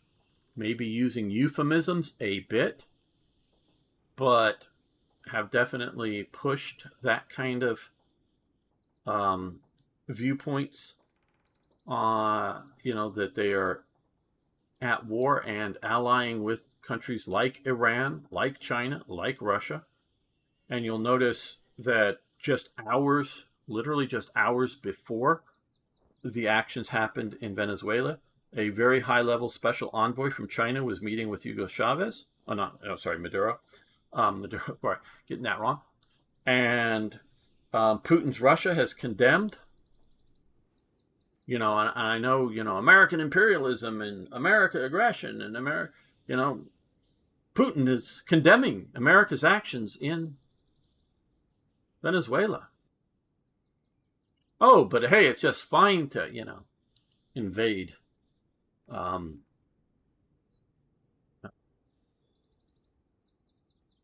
Ukraine and Georgia and, other regions around Russia. And it's just fine for China to, try to take away islands that have been internationally recognized as territories of the Philippines, by military force. So if you're looking at them for legitimacy, legality, moral guidance on how nations should behave, and they're complaining about America, what side are you really on? And so this is sort of what I'm saying is this is the find out phase. The U.S., and I do not think it was at all imperialistic, struck for, a few days. I mean, it was longer for Israel. There was an Israeli-Iranian air war between each other. No ground troops, no naval warfare, as far as I know, naval warfare. But, missiles and airstrikes between those two. The U.S. just went in and struck purely at Iranian nuclear weapons. And if you've been around for a while, like I know Beamslam and others have been, I have long stated that you should believe what people say. When Hitler writes Mein Kampf and makes other statements, you should believe that he means what he says and is not just spouting off words. You should believe Iran when they say death to America and death to the West and other religious end timesness of the Muslim end times, the prophecies that Islam believes in, that it's here and now. When they say that, you should believe them. And it is only their capabilities, because had Osama bin Laden had his finger on nuclear weapons, whether, nuclear weapons carried in cargo planes or nuclear weapons launched from ICBMs, he would have launched them. Okay. It is only capability that is stopping some of these people, not, particularly in Osama bin Laden's case, not worrying about a response from the U.S. They may have not thought it was going to be as drastic as it was, but worrying about their capabilities, not the consequences of their actions, because they believe they are correct in their actions, and they are not, unlike the Soviet Union, they are not rational actors. Iran was not a rational actor. And so if you believe, and I believed Iran's viewpoints that they said, I believe that to be true. If you believe that they are approaching a nuclear weapon, I was fully in support of attacking Iran. Now, I was not in support of just, U.S. troops on the ground in Iran just to conquer Iran. To rescue our hostages, that failed attempt. I've read the details of that. I forget the book by Charlie Beckwith, the Delta Force creator. He creates Delta Force. I've read the accounts of what Desert One and them going in and having that terrible accident and failed miserably attempt to rescue our hostages. I certainly at times like that agreed with those boots on the ground, to get out hostages or do small actions. That's different than trying to occupy Iran. Now, if it took massive boots on the ground to keep Iran from getting nuclear weapons, I would reluctantly support that, but that's reluctance. Um, but what Trump was able to pull off, and it starts before, well, it's maybe starts in Trump's first term, but it goes maybe even before that. The crew that was monitoring nuclear weapons and actually monitored the Iranian nuclear weapons development so much that they knew just where and how deep you needed to put your munitions. So we built munitions from scratch just for those strikes years before them in anticipation of this. So, and Trump, a few weeks ago, before these Iranian outbreak, I believe, and I think has restated it, that if Iran starts another nuclear program, we will destroy it, because that nuclear program is ultimately there to create weapons, not just to, power stations. That doesn't mean he was, going to just attack or try to do regime change or whatever in Iran, but he was going to keep them from having nuclear weapons. So this is the find out stage. Now, America may be fucking around, and it may find out. I will grant you that I don't know what's going to happen 12 years from now. Not in, and there, Iran or somebody may be plotting to and have supported, and there may be a mushroom cloud. Somebody handing off, a Pakistani or whatever nuke from some place, a Putin, or whoever hands off a nuke to a terrorist group that they think that the U.S. won't know where it was made or who handed it off, that gets put in a, because I'm sure I'm not giving anybody, good ideas. They probably already have them. Put a nuclear weapon in a cargo container, do a shell game, move it around through a few ports, and then bring it into the U.S. and then, have dial a certain number that comes on there, and they put in a code and it blows up. So, even like on board a ship, before it's been searched or anything. Since the Cold War is ended, and I still believe that, we are further from nuclear Armageddon. We have moved further away from that. But I actually think the likelihood of a nuclear weapon being used, mainly in a terrorist type attack, the likelihood has increased. So world civilization ending, likelihood gone down. Likelihood of a nuclear weapon being used somewhere, gone up. So might destroy a place. Sea-King helicopters were not suitable for. Oh yeah. There's a lot of stuff, and it's been more than 30 years since I read the book, folk, and I can't tell you the details of it, but they honestly went in and all the problems on that mission and why it all collapsed and failed, etc., etc. And whatnot. So, that was a failure. And if you notice, and it was both a fear of and an FU to, that the Iranian government waits until Reagan is inaugurated and becomes president for them to return the hostages. Meaning they knew they were going to return the hostages because they feared what Reagan would do. If Carter had won that election, do not think that the American hostages would have been returned, maybe ever. Or it would have been, massive concessions and blah, blah, blah, blah, as bargaining chips. Either they would have been used as bargaining chips to get them to be returned, or they would have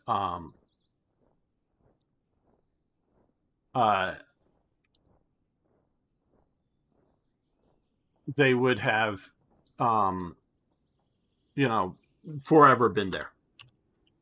One of the two. I don't know which would have been the outcome, obviously. But had Carter won, they feared what Reagan would do. But they knew, obviously, you win the election in, what is it, 2-3 months, because it's, in January you're inaugurated, it's November, early November. It varies. It's the first Tuesday after the first of the year, meaning it'll never be on the first of the month, but it's the first Tuesday after the first of the year. So it could be the first Tuesday, there. So it could be up to 8 days into the month. So it's basically 2 months, but it could be slightly more. Time period, and so everyone knew that Reagan was going to be president, and obviously the Iranians knew that.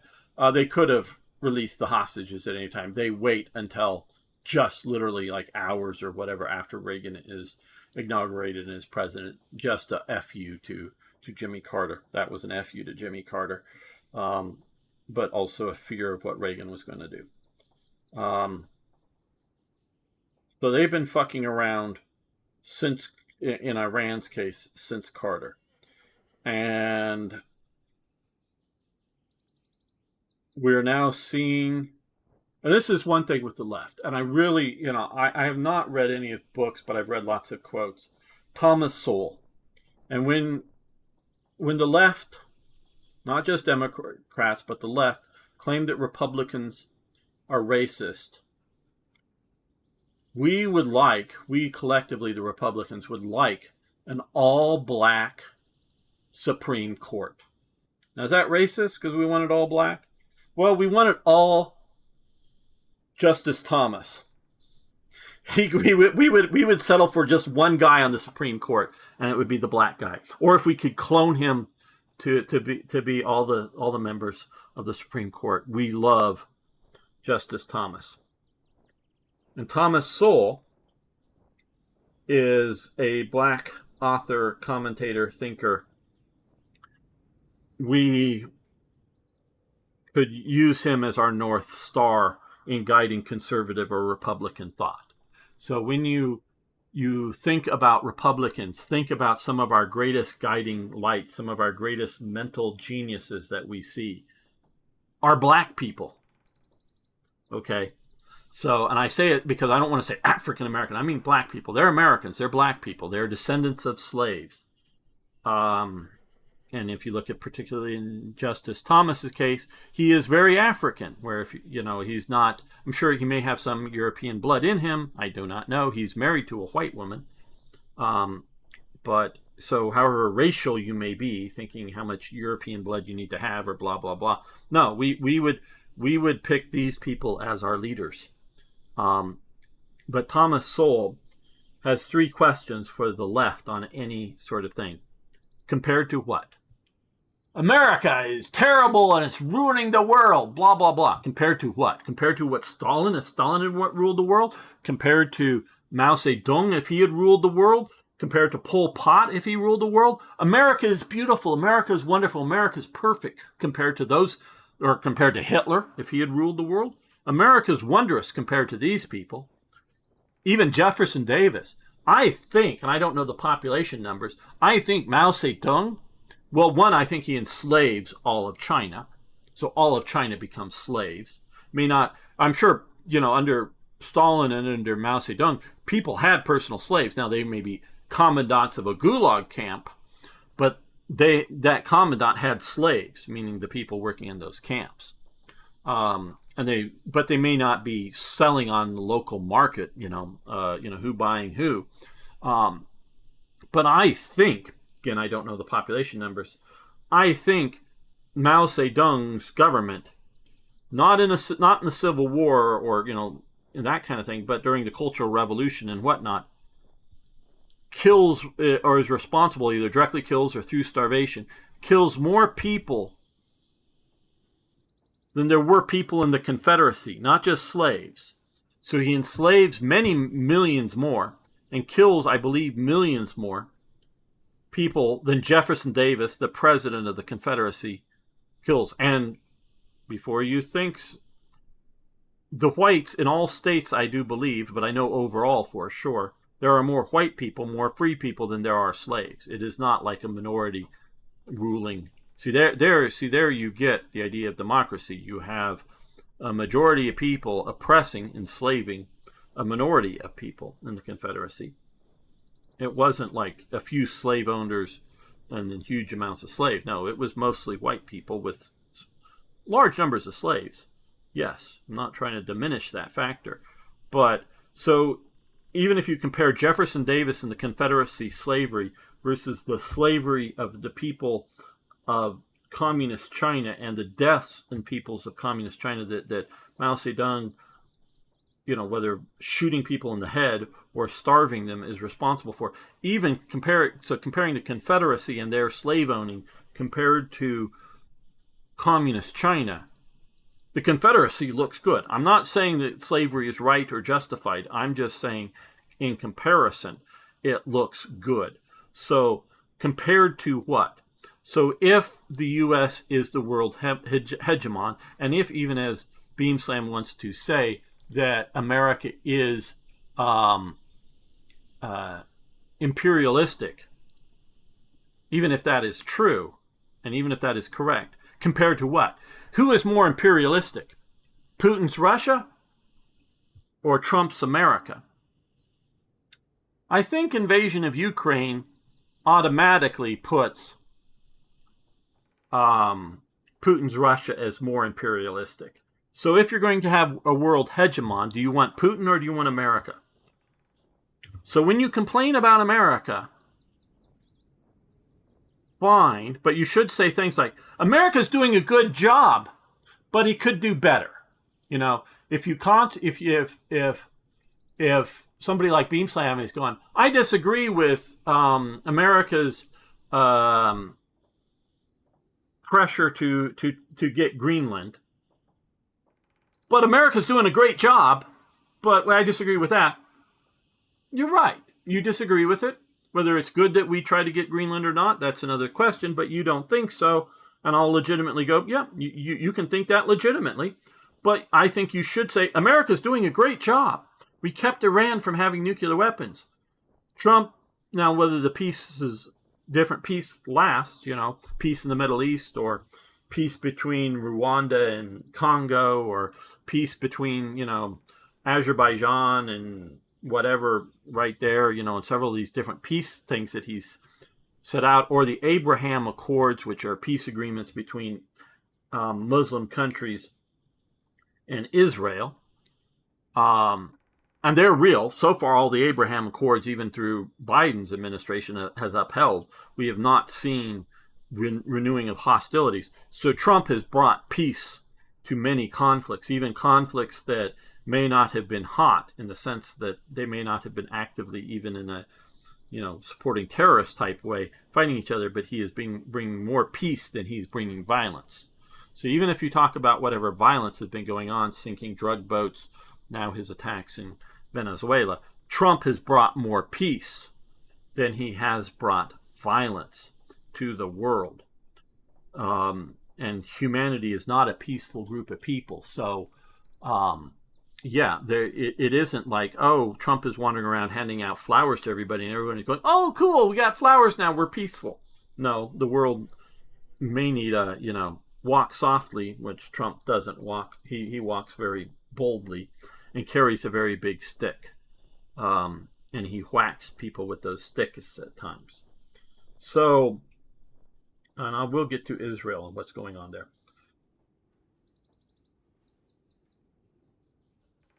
So the people are having a hard time because America is being right now very aggressive against Venezuela. Now, what will America do? Will America put in occupation troops, hundreds or thousands of permanently stationed? And I don't mean people like putting 100 Marines around the U.S. Embassy or something. That they may do. But I'm talking, occupying Venezuela. Will they put hundreds or thousands of troops occupying Venezuela? God, I hope not. And I really hope not. Will America put pressure over time to get back property that was owned by American companies and American people, meaning like the oil companies? Maybe. Invade for oil? Maybe. Because those oil fields were paid for and developed with American money and American talent. American money built the refineries and the oil processing and all that stuff. America built all of that. And they paid money, and Venezuela, before Hugo Chavez got into power, was one of the most prosperous South American nations, and definitely one of the more prosperous per capita South American nations. Yeah, there were poor people, and the poor people were very poor, but Venezuela was doing rather well. So a significant amount of the wealth from the oil remained in Venezuela. Now, I don't know the split, how much the government got and how much other interests got in Venezuela from having the U.S. running their oil industry and owning a significant element of that industry. Yes, the U.S. may, as deals develop, and Trump is a deal maker, may go to, what's her name, and Karina or whatever, and go, hey, we will help you. We will help you get that oil industry working effectively again.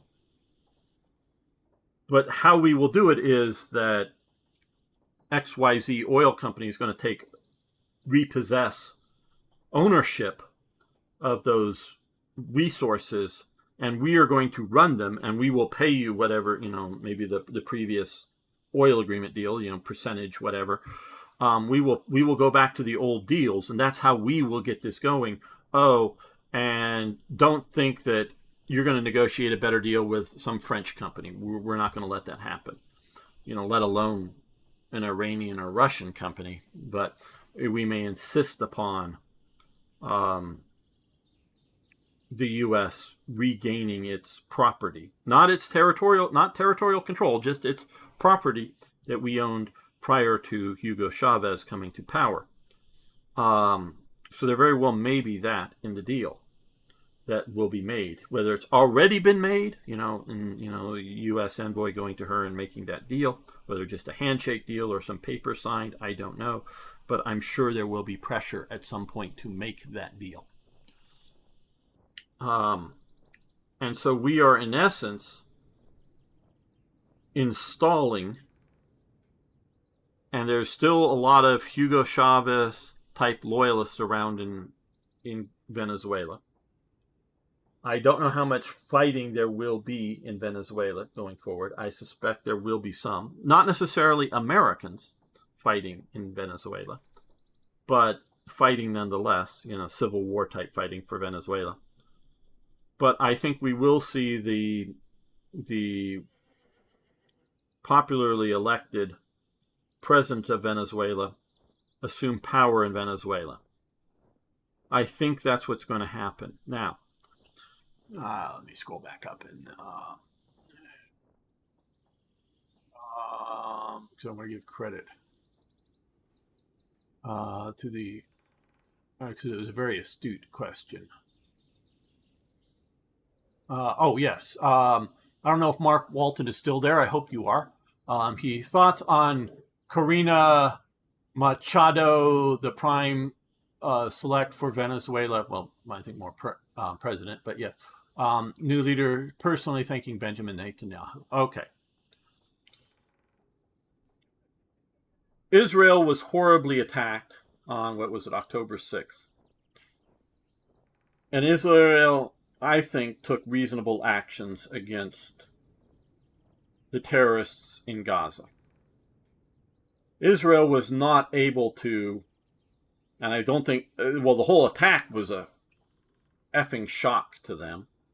So they did not have the intelligence network to realize that this thing was being planned and instigated, even though they did do the pager thing and, blew up a bunch of terrorists, that they got the pagers with the bombs in them to all the terrorists.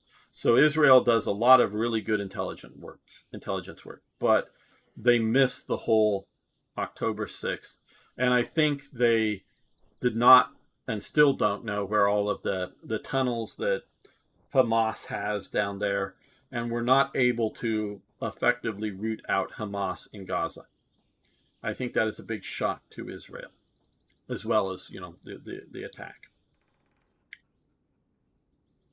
It has long been coming because the anti-American, anti-Western, and those are not the same thing, but they're very similar, elements use any sort of anti-Western, anti-American cause to try to undermine the West. So they won't protest or demonstrate for popular causes in Iran because those would be pro-Western. If you don't know this, one of the biggest allies of Israel was Iran. Okay? Iran was a very open and big supporter of Israel under the Shah.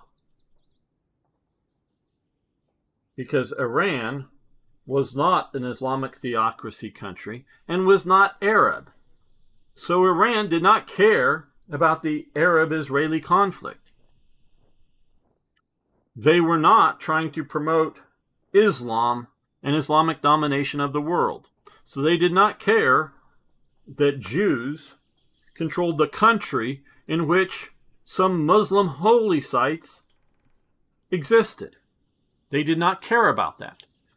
They may have cared that whether, they may have been upset if Israel, tried to bulldoze the Al-Aqsa Mosque to rebuild the Temple of Jerusalem. They may have cared about that, but they didn't care that the country was run by Jews or Christians or Muslims. It didn't matter to them because they were a secular state that, yes, was populated mostly by Muslims, but they had Christians and they had Zoroastrians and atheists, people who did not believe in God, living in Iran. So they were not a theocratic state. They were not a Islamic revolutionary state. So they were actually a big supporter because they did have conflicts with Arabs. So there are Arabs living in Iran. They had conflicts with Arabs, so geopolitically they were allied closely with Iran. And I wish I remembered his name. I met someone, got trained by someone, I was in a group, but he was personally training us, that had to flee because the Ayatollah came to power. I've gone into some of the details in the past about him. I don't remember his name. I don't even know if I heard it, if I would remember it again. He was very prominent fairly prominent in the Iranian Shah's regime,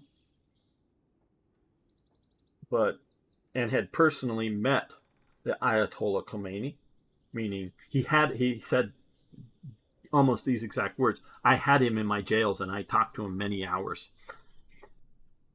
But he himself totally admitted to the group that I was being trained with in my past life. We totally bungled it, or I'm using the word bungled, but totally missed it. They were all planning and worrying about a leftist. The Mujahideen in Iran at the time was a leftist organization. They were fighting them. They thought they were the real danger. This right-wing Islamic fanatics. That's not much. They're troublemakers, but they're not the real danger. They missed that whole thing, an intelligence failure. They were worried about people on the left. And when you really look at the Iranian Revolution, it's sort of like the revolution that got rid of Mubarak in Egypt. You have every group that was against Mubarak wanting Mubarak to fall because corruption and other reasons, and wanting democracy. Well, democracy in Egypt equals, because the people who are going to get the most votes, the Muslim Brotherhood. So your secularist, pro-democratic people are going to get swamped by the Muslim Brotherhood. So if you like democracy and you like secularism, accept the military dictatorship in Egypt or a dictatorship of some sort in Iran, because you're probably not going to get your pluralistic democracy anytime soon in either of those countries. So even though that's what you may like. So if you look at a lot of the Iranian Revolution, there were just a lot of factions that were against the Shah, but the faction that was really set up and organized was the religious radical faction. And that's who takes over that revolution. You have to look a little bit deep to see all of that. But that's going on. So they were blindsided by the Islamicists in Iran, the security establishment within Iran. And again, for a few days, less than a total week, but for a few days, I had close contact with one of the establishments of the security establishment. So of Iran. So I take some of that and extrapolate it to what's going on today. So yes, the Raza Pahlavi, the current, or whatever, the current crown prince of Iran, is the best solution for Iran at this time. Now, whether he should be a dictator or a monarch with power, but has a parliament, that is there, sort of like an American president's type power, but meaning he's an unelected monarch, but he has to contend with the the people voted into parliament to run the government. Or third basic option, he is the sort of figurehead / constitutional guarantee authority, but there's a parliamentary democracy, and whoever the prime minister is actually governs the country. Because like in a lot of, for those Americans out, don't necessarily understand, there are governments in Europe that have a presidency, and he is head of state, but the prime minister is head of government, and that's who actually runs the government. In America, the head of state and the head of government is the same person in the U.S. president. So meaning separating the two jobs out into two different people is often done in Europe. Or in some countries in Europe, the head of state is the king or queen, as it may be, and the head of government is the prime minister. So the person actually running the government is the prime minister through that. So I think the best solution for Iran is to have the Shah restored and the Pahlavi dynasty restored. I think that is it. Now, again, if you look at it, we should have democracy. Well, democracy would be best. Compared to what? At what cost? And then what hard evidence do you have? Those are the three questions, to get back to Thomas Sowell, to ask the left. Compared to what? When you complain about something. At what cost? What is it going to cost in lives and money and whatever? What's the cost? And what hard facts do you have for your opinions? Please spell them out. And normally, if you get them on that, their arguments all fall apart. They don't either know the cost, because it's going to be billions. I think I just sort of heard X or Twitter reports that the San Francisco City Council has agreed to pay reparations to black people. Now, of course, there's never been black slavery in California. Not when it was under Spain, not when it was briefly under Mexico, not when it was for like 4 or 6 days an independent country, and not when because it enters the Union of the United States, not as a territory, but it enters in as a state. It's one of the few places. Texas, to my knowledge, only Texas and California, after the creation of the United States, are the only two states that come in from sort of a pseudo-independent or come in immediately as a state and doesn't spend time as a territory. All the rest, I think, spend time as territory before they become a state. So California goes immediately as the territory enters the United States, it enters as the state of California. But as the state of California, it is never a slave state. But I think they are going to give every black person $5 million, but they admit they have no money to do so. So, okay.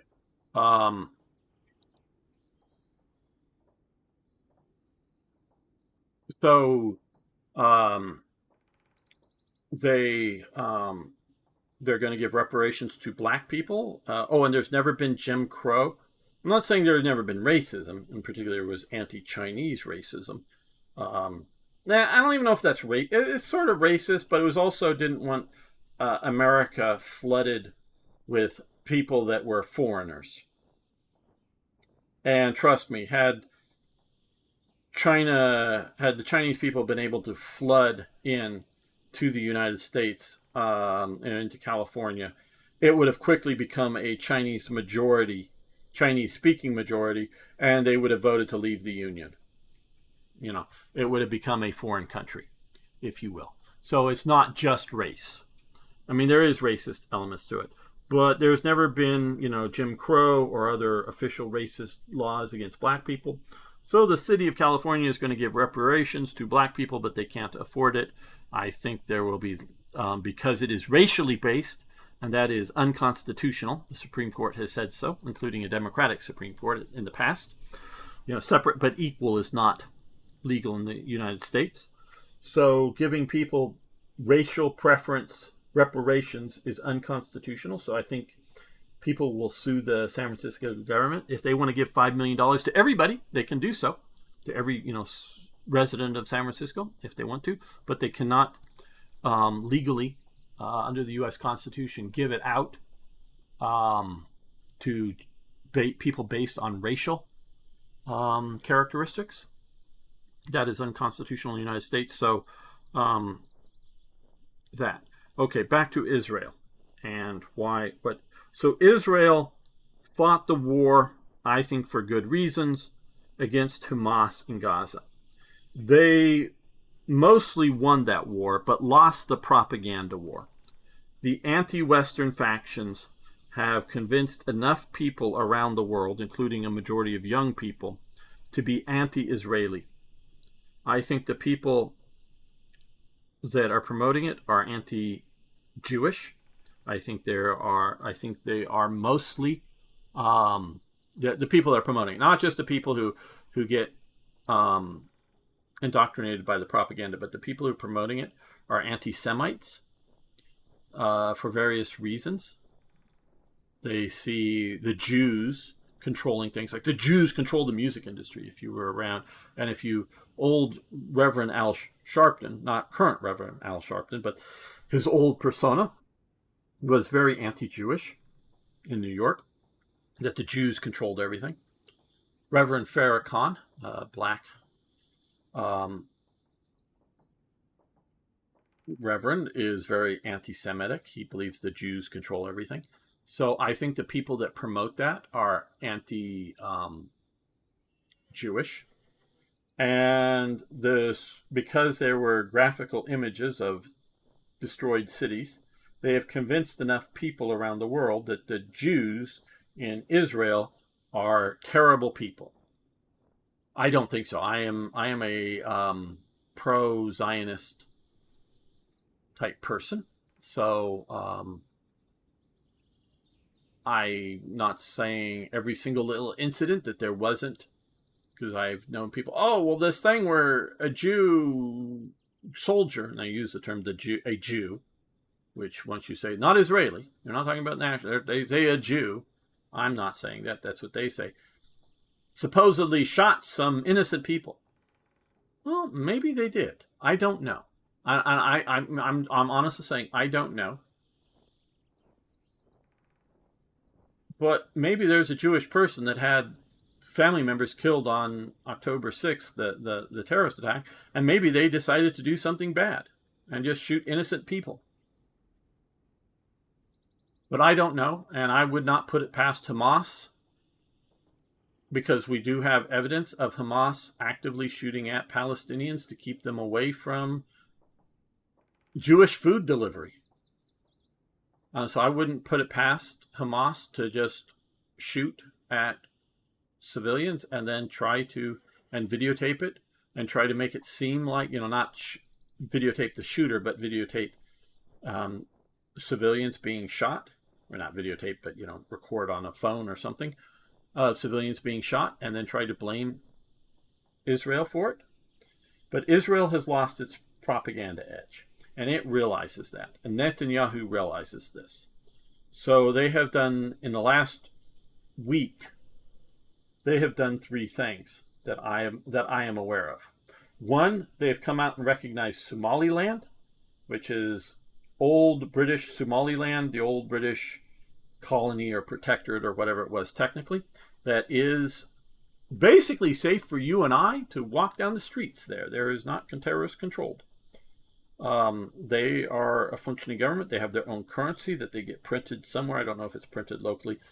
If you don't know, Britain for years had printed foreign currency around the world. A friend of my dad's lived in Sierra Leone for a while.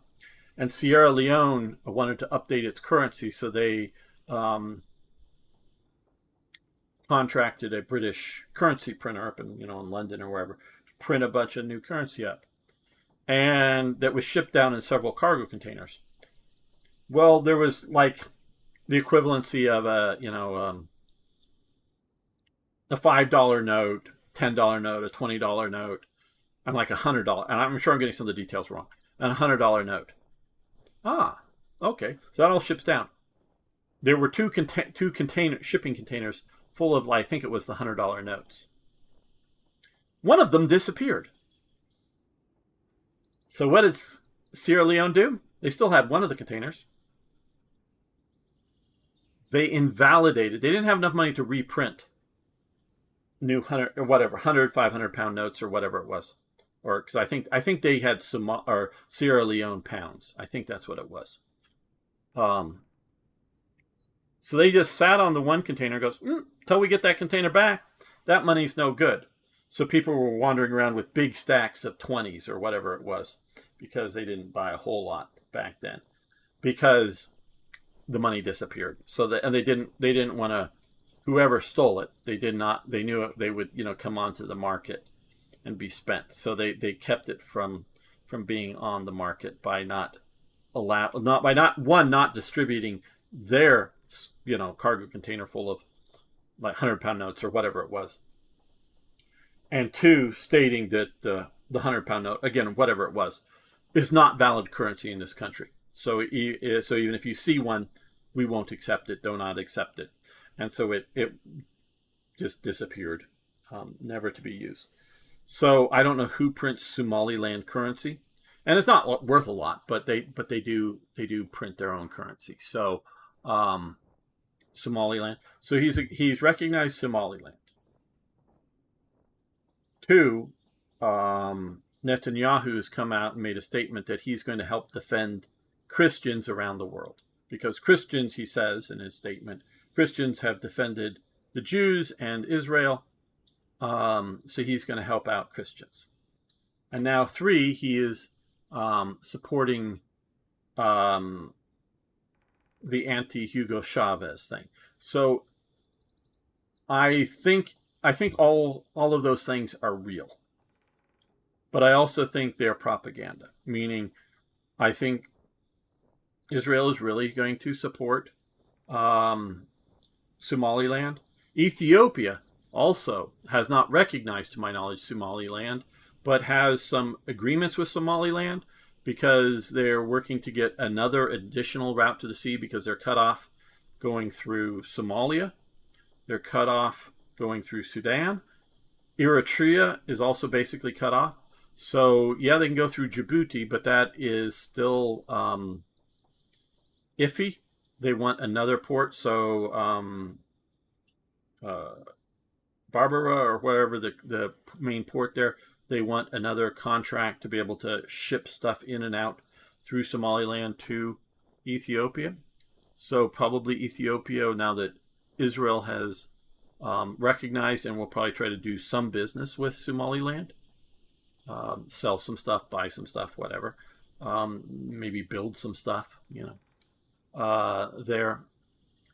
So it is probably a real thing, but as propaganda, they probably will help with technical capabilities, intelligence capabilities, help defend Christians in places like Nigeria. And they probably will work with Venezuela to help in the, post-Maduro Venezuela. But these are all, they're probably both real, and they're definitely a a propaganda campaign to repair their reputation because of what's happened with Gaza. Let me go through. Yes, a lot of Greenland information. I think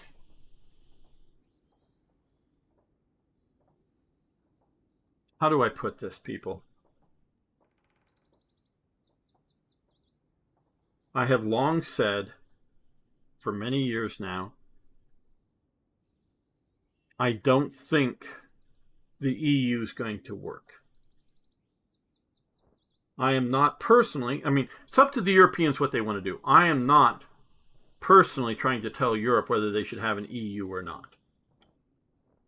I am personally not in favor of the EU. I think it is a bad idea. I think it was good that Britain left. I cherish the different ethnicities of Europe. Whether I like their food or I like their way of doing business or whatever, that's beside the point. I cherish that they exist. And because I am an American, I know what big unions are like. And I know the future of the EU because of that, because centralization of power will continue. There will always be either a move to centralized power or decentralized power. And so long as you have something like the EU, you will constantly try to centralize power in it. When there's different rules in Portugal and in Greece, they will try to, well, instead of having different rules, we'll try to make all the rules the same, or laws, or whatever you want to call them, the same throughout the EU. So you will erode national characteristics, because part of national characteristics are expressed in the laws of the nation. So having an EU will continue to erode local independence. I am not against the idea, whether it's a good or bad idea, but I'm not fundamentally against the idea of, as it sort of started out being called, the European common market. If you wanted to have a common trade zone, a common market, without lots of intrusive regulations into the different areas, but just sort of lack of, tariffs and other things, allow trading between, and maybe having a common weights and measurements. So, the size of packaging is the same in whatever countries, and whatever you want to have that's fine. But I personally think it's a bad idea to have an EU. Because union, united, so the United States, the United Kingdom, which is another seeing erosion of the cultural ethnic differences of Scotland, Wales, and Ireland, and Cornwall, and the Isle of Man, and making it more and more Englishness over time. This is what's happening with the United Kingdom. So united, and union are all the same word. It's just different tenses. Okay? A union is a united thing. So it's all the same. So when you say EU, you're saying, in essence, like united. So like United States of Europe. If you look at America and want to see a European version, not with guns and cowboys, but, a centralized governmental system, that's what you want. That's what you're going to have.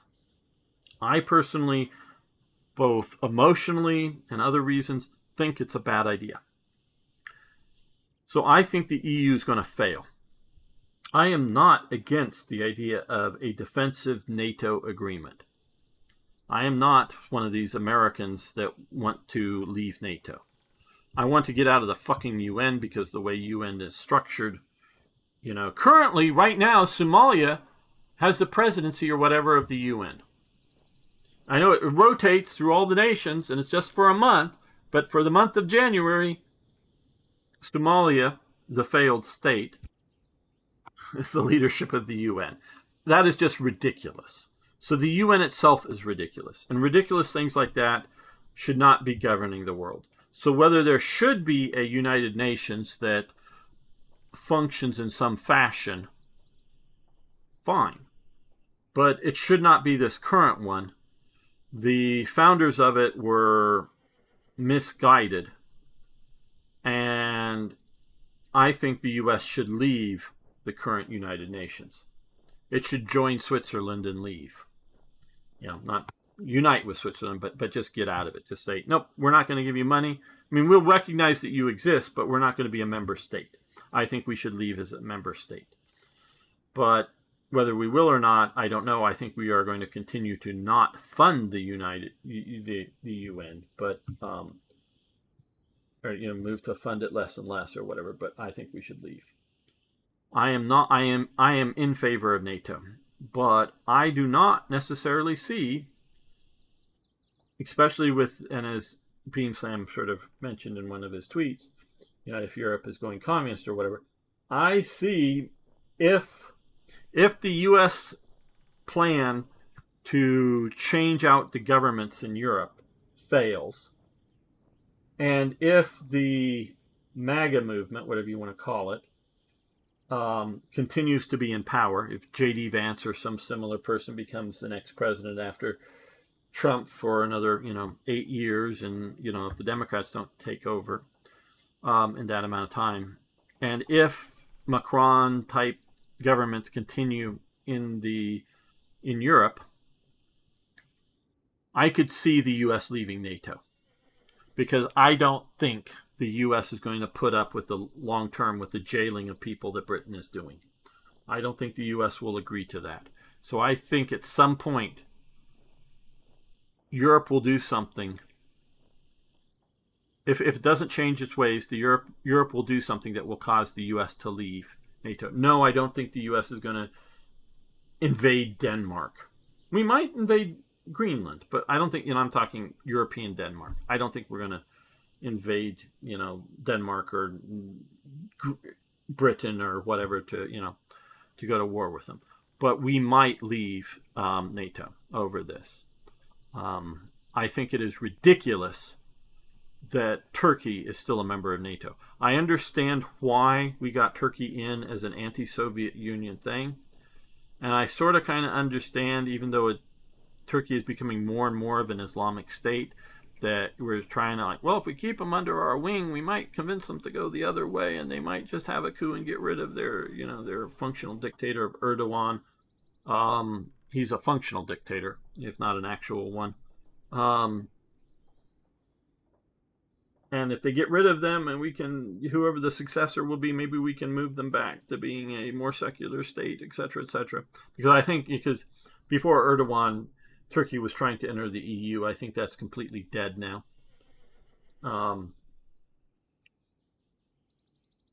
Turkey, only because we bribed them enough, allowed Sweden and Finland to enter the NATO. But I think we should kick out Turkey from NATO entirely. If nothing else, over their behavior in Cyprus. But I understand in the Cold War, the power, geopolitics, and having them in NATO was better than maybe either having them weak and vulnerable to the Soviets or having them just flat out join the Soviet bloc. So keep in mind that we may leave NATO. And so if you're talking about NATO protecting someplace like Greenland or Curacao, do you really think if the U.S., if somebody like a Ron Paul or even Rand Paul, his son, was the president of the United States, the U.S. Army, U.S. Army and Air Force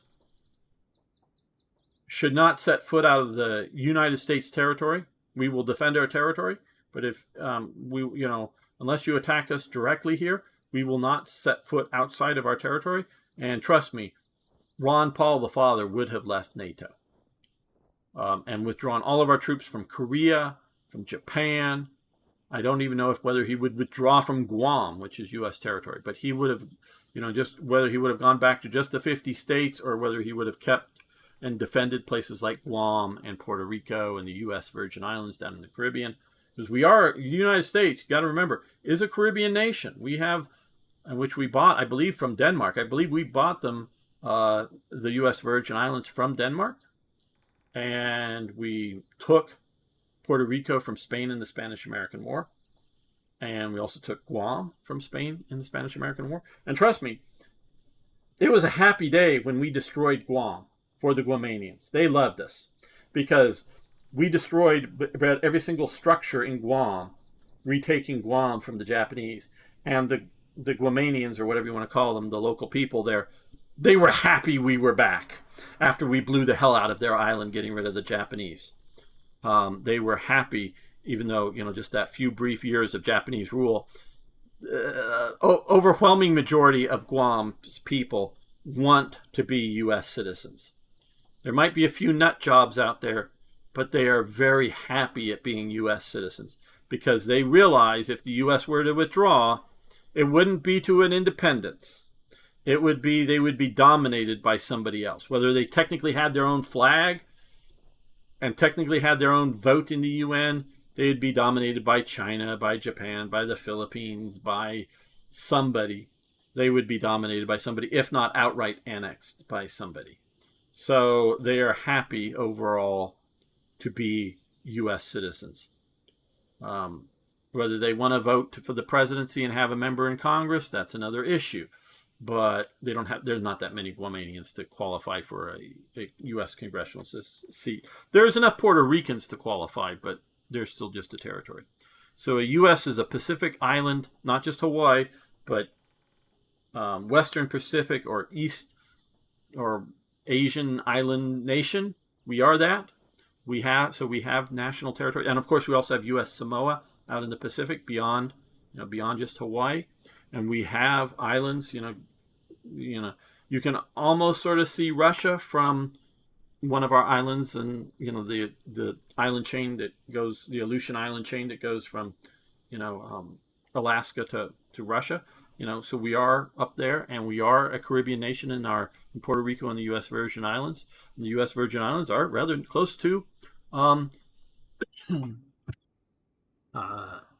Venezuela. So we are a Caribbean nation as well as a northern U.S. continent nation. So we are all those other things as well. And some of those people down there, and those, because they're all south of me at least, realize, if you ask the question, do you want to be a U.S. citizen? Well, compared to what? They choose that the U.S. citizenship is better than the other likely options that they would have. So, and talking about Aruba and just going through the chat, Mexico and other Middle American countries, they also have and they need to be liberated free bananas. Well, yeah, the United Fruit Company does have that issue, but the History of Everything channel, what's the guy's name on that? He just recently released a video talking about the differences between Haiti and the Dominican Republic and how they used to be rather both shitholes, and how partially through the U.S. have brought the Dominican Republic from not being such a shithole. They're not, a first world nation by any means, but they're doing much, much better than Haiti as something of an American protectorate, especially in the 20s and 30s and whatnot. Okay, yeah, that was the funny part. Trump called it a special operation today, same as what Putin called about 4 years ago in Ukraine. Yeah, yes, the U.S. may, like I say, try to restore its ownership of the oil infrastructure and fields and whatnot that we had prior to Hugo Chavez coming into power in Venezuela, but I do not believe, and we can also look under the Monroe Doctrine, whether you think the Monroe Doctrine is a good thing or a bad thing for the nations, for America, for whatever, but the idea that Venezuela is to some degree, a puppet of Russia, a puppet of Iran, and was becoming some degree, and I know we're talking multiple countries, puppet of China. So we have now pushed out Russian influence, or in the act doing Iranian influence, And there is a significant Iranian influence in Venezuela, and Chinese influence. So we are pushing out non-continental powers influences. So you can talk about U.S. domination of Latin America, but we're also pushing out what would be otherwise domination. Okay, yes, the Sea Kings were not good in the desert. Indeed, current U.S. von Schweinhound says, indeed, the current U.S. administration has helped European centrists a lot by the way the European idea concentrates on regions anyway. That's what I always have to explain to Americans, i.e. culture stays regional. EU is now more than ever indispensable to defend European interests. Well, I disagree with von Schweinhound. Now, you may be right, but I disagree. I think NATO and other potential or actual current military defense pacts are what needed to defend Europe. I do not believe the EU functions as a defense element for Europe. I believe that is a negative for many reasons, including structural reasons, as in regulations. We can look at anybody who really looking at how Europe used to innovate, including back in the 70s and the 80s, how new technological and like pharmaceutical and other developments that used to happen in Europe considerably have now massively stagnated. And I hear from multiple people that if you want to do something new and innovative, you got to come to America, whether it's leave Britain, which I know is no longer in the EU, but leave Britain or leave the EU and come to America to innovate. So I think the EU is a detriment, not a benefit. I could be wrong, and I do. I have my personal opinions, but it truly is up to Europe whether it wants to be a united, whatever you want to call it, EU or whatever, or not. It's up to them, and who wants to be a member of it. Okay, and let's continue with von Schweinhound. By the way, I am in Lurk since currently playing Ultimate General American Revolution, a game that, despite its abysmal critics, is quite good. Well, good. Fine. Then you can lurk here. I'm happy. Okay, hello. Finally, I haven't said hello to you before. Theo Mask, how you doing? I think if it wasn't for France, the EU would already have been a military union. Kohl wanted that, among others, but failed to get it. Instead, he got trade Germany unity for the EU currency. Yeah,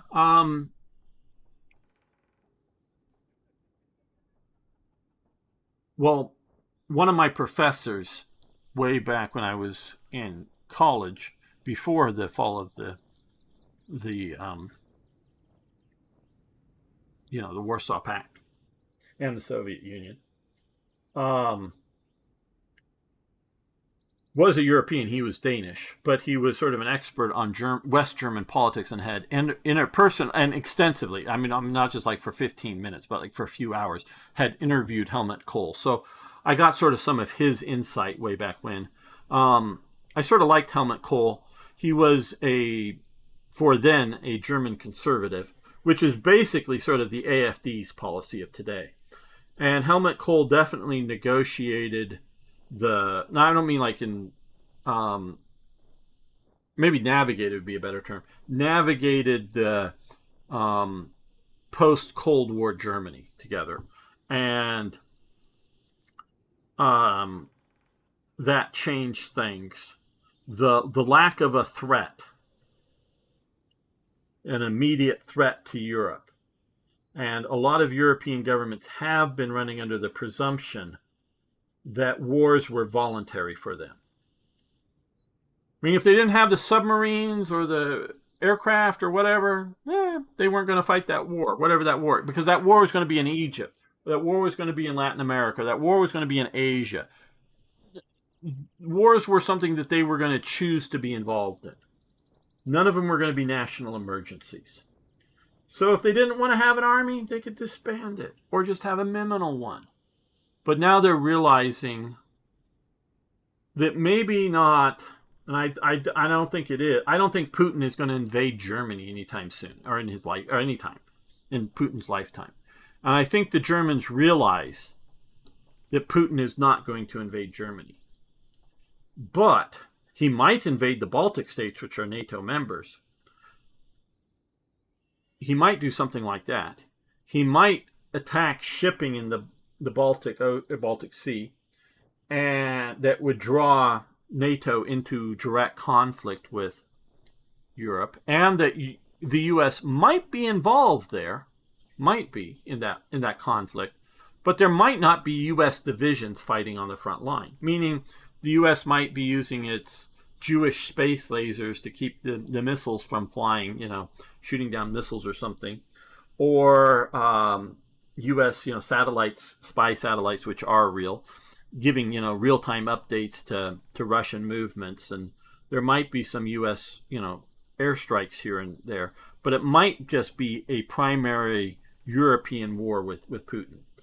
But even then, I don't think they think Germany is directly threatened. But they've come to realize that if it isn't Putin, in 20 or 30 years from now, there may be another person sitting in Moscow that might be threatening Germany's independent existence. And so Germany and other European nations are waking up to the idea that militaries are important. Wars are not necessarily optional. I mean, obviously you can, like, oh, hey, you want to come and kill all my family? Well, we'll line up here for you, or you want us to get on a train to go to a camp that you're going to kill us at? Yeah, we'll volunteer to go do that. I mean, that's the other option. You can volunteer to let them kill you, or you can resist their attempts to, take you over and maybe kill you. So in that sense, wars may not be optional. You may get attacked and you may have to fight to defend yourself. It may not be an optional thing.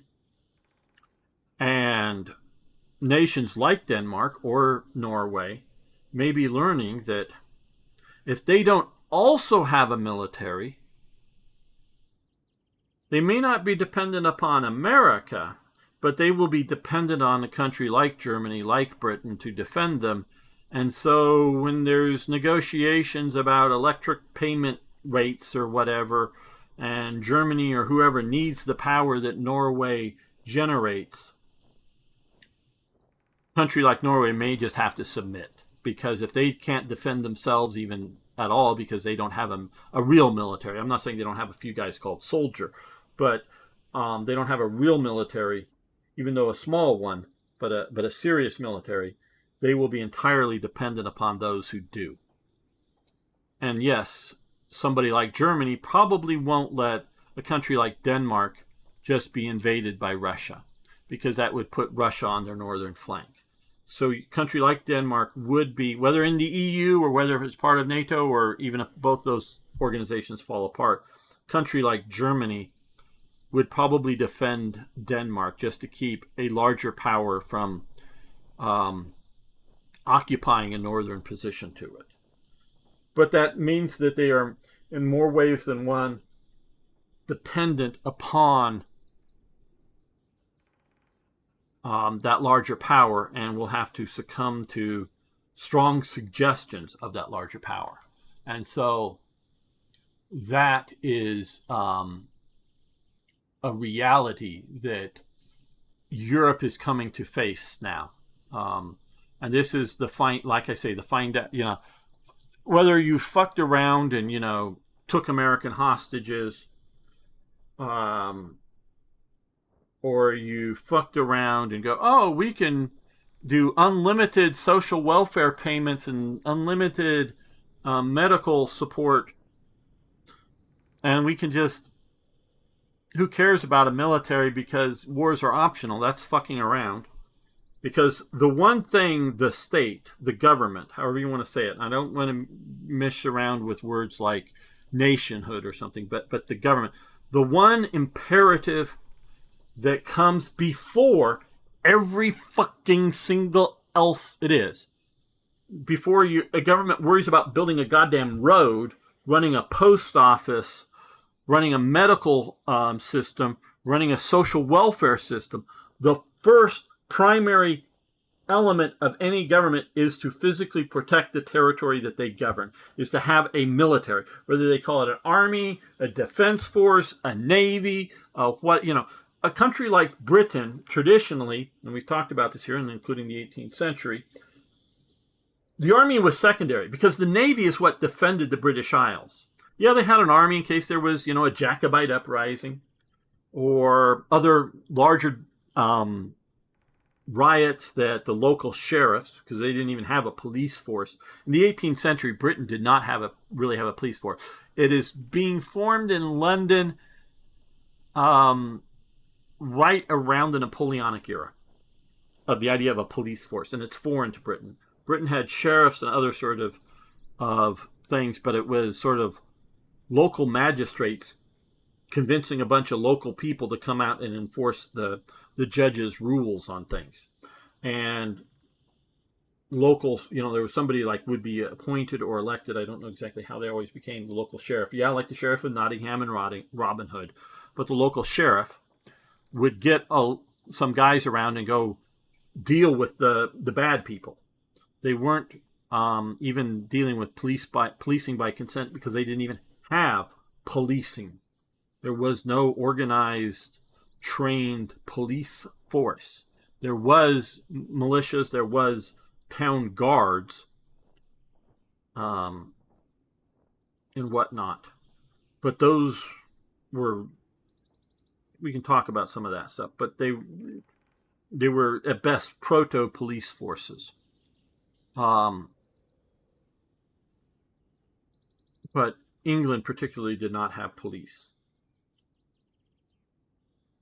But so they needed an army to keep civil order, in case there was a riot over something or whatever. And because those things happened, even if they weren't trying to overthrow the government, they were just rioting over something, whatever bad thing happened locally. But its national defense was the Navy, back in the 18th century. And up until World War II, the national defense of Britain was the Navy. So whatever you call it, the Navy, the Army, the civil the defense force, like in Japan, or whatever you want to call the thing, that is the first obligation of any government, is to maintain control over the territory in which they govern. And particularly Europe had forgotten that fact. The Army, especially post-Cold War, the military, I don't even know if it was in the top 5 of the government's priorities. It's sort of like, yeah, we got to have it. If you're like Britain, like we talked about earlier, yeah, we have nuclear submarines. Yeah, we're not going to trash them all. But, do we really need to order more? Can we extend service life out another 10 years and underfund it anyways and barely keep them afloat? And it doesn't really matter. It's all this other program, whatever other program it was. That's more important. Now they've come, I think, and some elements within the government, I don't think really actually believe this yet, but I do think they're coming to the realization that the most primary thing any government can worry about is the military. You got to do the military right first, and then after that, everything comes. And I think Europe is coming to that. So, yes, it's correct. And we regret the sale. Okay. You regret the sale of the U.S. Virgin Islands? Why? What would have either been better for the islanders or better for Denmark if you still owned it? And my understanding, it was a voluntary sale. It wasn't like a pressured U.S. sale. It was just over the U.S. Virgin Islands. Okay. We could have rented the islands out to China now. Yes, I know. Yeah, but okay. What? Helmut Kohl would turn in his grave to be put in ideologically near the AFD on China. I don't know that he would. And again, I'm not German, though I have some German friends. One of them is, I would say, more centrist German policies. One is a bit more to the right of the AFD. And probably one, though he is sort of black-pilled or whatever, is probably more in line with the AFD. I've talked to them to some extent about the actual policies and not the characterizations of the AFD, that they are probably much more near Helmut Kohl than anything further right. Because you got to remember with the AFD, let's see, their leader is a woman who's a lesbian whose wife, I think, is Sri Lankan. So not European, not white. So it's more of an anti-mass foreigner thing than any sort of racial thing. And I don't think they're trying to reinstall a Kaiser or other sort of dictatorship. So they're not that sort of right. And I don't think they're sort of a neo-national socialist. Again, I'm trying not to be dinged by YouTube or whatever. So I don't think they are, wannabe, National Socialist types. You know what I'm referring to. I don't think they're wannabes of those. I'm sure that there are those types of people that are voters or supporters, but I don't really think. I may be wrong because I don't speak German and I don't really know. I'm not really enmeshed in their political AfD culture. But I don't think it's that extreme right. I think it's more 1970s German conservatism is what they're expressing. Is what I really think it is. Again, I could be wrong. I'm not there. And then let's see. Von Schweinhound goes on. It is also a common misconception that NATO allies that did not spend 2% of the GDP did not fulfill their treaty obligations. Here, citation from the actual Welsh NATO agreement, 1920 allies should current GOP to move towards the target guidelines. Yeah, okay. Yeah, how do I put this? Europe is America's bitch. It has been America's bitch since 1945. Okay.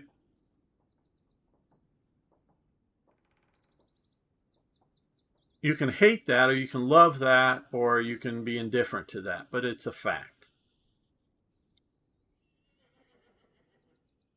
I personally, as an American, do not want to see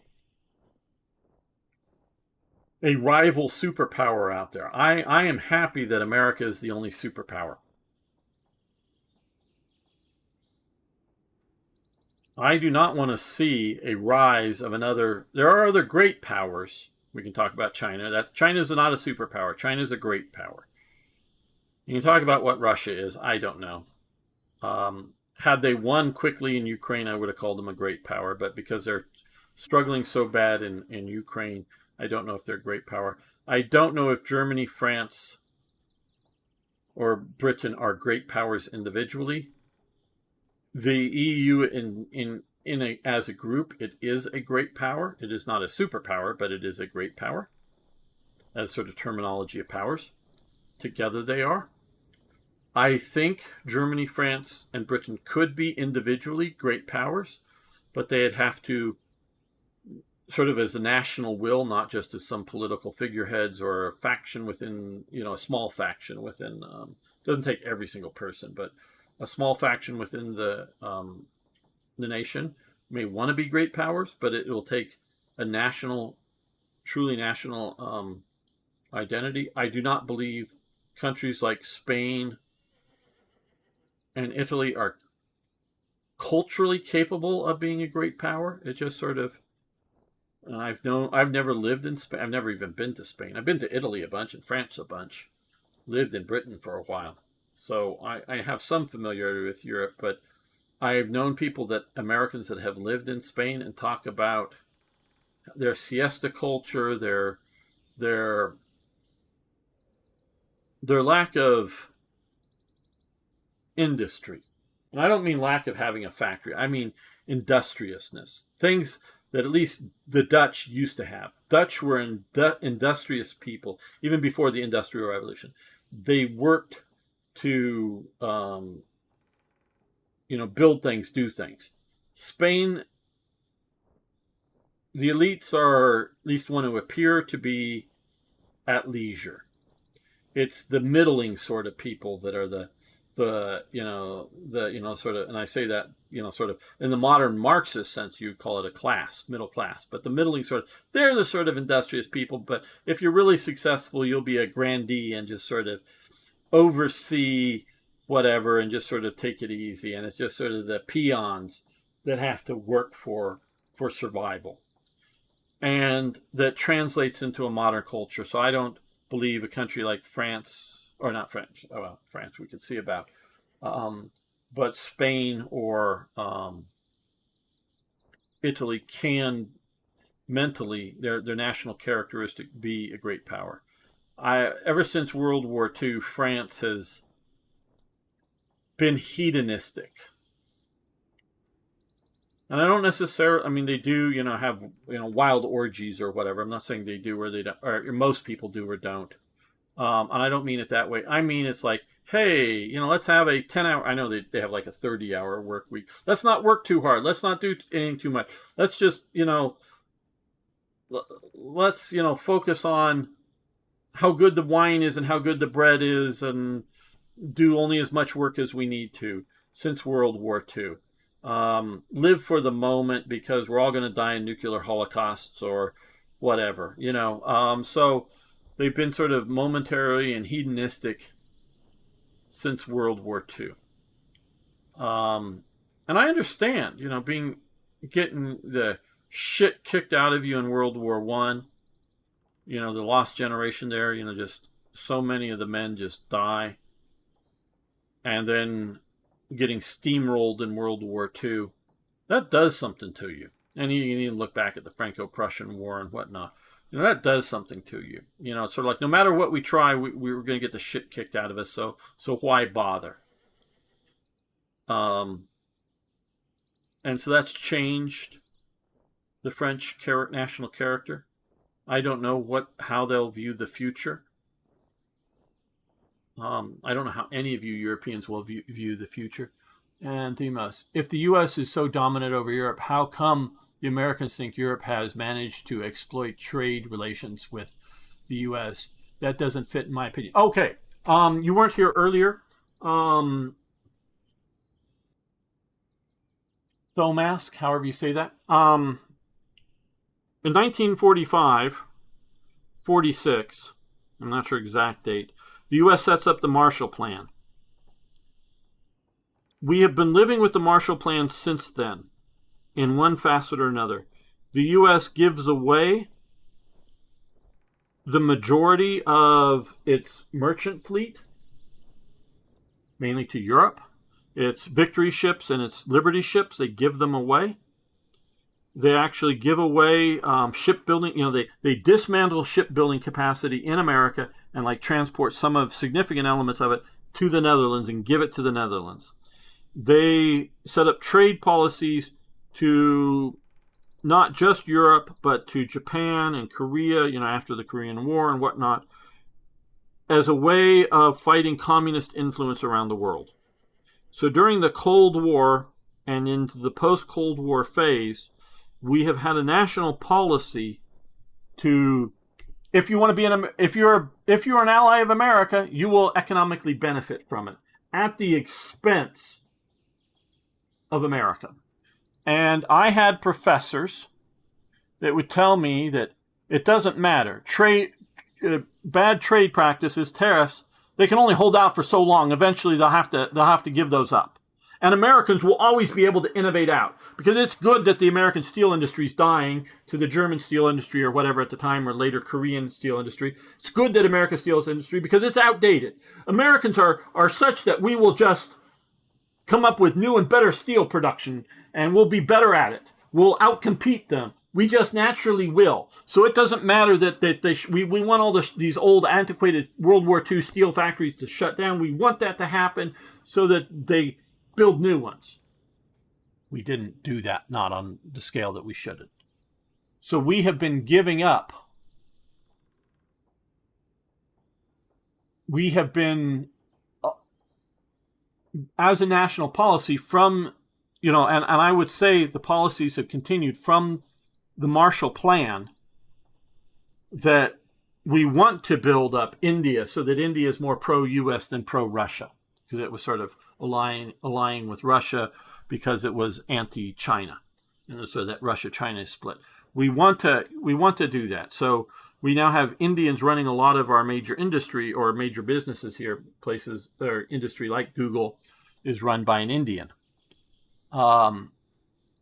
And so we built up these nations economically, thinking that it's going to benefit us. And it probably did benefit us. But we are, well, good to have you back. I'm sorry, I don't remember the screen name, Theo Mask, if you were around, either under that name or something. I don't remember it. But good to have you here. So it was a national policy to do so. And they, like I say, a lot of people, professors, would tell me, who were pro-American, they may be Democrats or somewhat left, pro unions and pro this and that, but they saw that they wanted they thought it would be ultimately be good for us. But we have seen the continuing hollow it out of American industry. Now I think we're saving it in time, and I think we're saving American industriousness at the time. And if you look up the channel, which I highly respect, What If Alt Hist on YouTube, and he's gone and has some great, or all of his videos may be great. Better. I think I have very good insights onto world issues. Not that I know every culture or every detail, no, but I think I have very good insights on world issues. But he has very good insights as well. But he does a better job at presenting them than I do. Explaining what's going on. He does a better job than I do. Fully better than I do. I'm not going to try to make it out that I'm doing a better job than him on that front. And he has at least one really good video that he talks about the different regional characteristics of different parts of America, and sort of why they formed that way and where they've sort of moved and done to. And part of the Yankee business, and Yankees is just sort of the Northeast of America. That's where the Yankees are. And it's not just Confederates and Yankees, but the sort of the Yankee attitude. And there's different attitudes in different parts of America, and how some of the different attitudes have traveled out west, and how some of them have sort of developed out west. Some very good videos on that. I think we're just in time to rebuild America and maintain our traditional national characteristics and our traditional greatness, if you will, which means worrying about trade relations and whatnot. But how do I say Europe's America's bitch?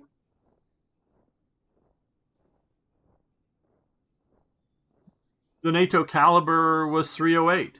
The NATO caliber was 223, because we fucking said it so. Even though the French for a while bucked the trend and have 7.5 millimeter. And we only gave in on 9 millimeter because finally, yes, it made too much sense. And so we adopted the Beretta 92. Why does America own all of its British submarine launched missiles? Because Britain can't afford to build and design their own missiles. So they rent them, lease them from America. The warheads are British. The nuclear warheads are British. But the missiles themselves are American. The British submarine comes to America, and we install the missile onto the submarine in America. And the British submarine sails away with its missiles. If the British want their missiles, and they do at times need to be serviced, their submarines sail to America. And we service their missiles, and then they go back to sea. So if they want their missiles serviced, they come to America. That is how Britain is America's bitch.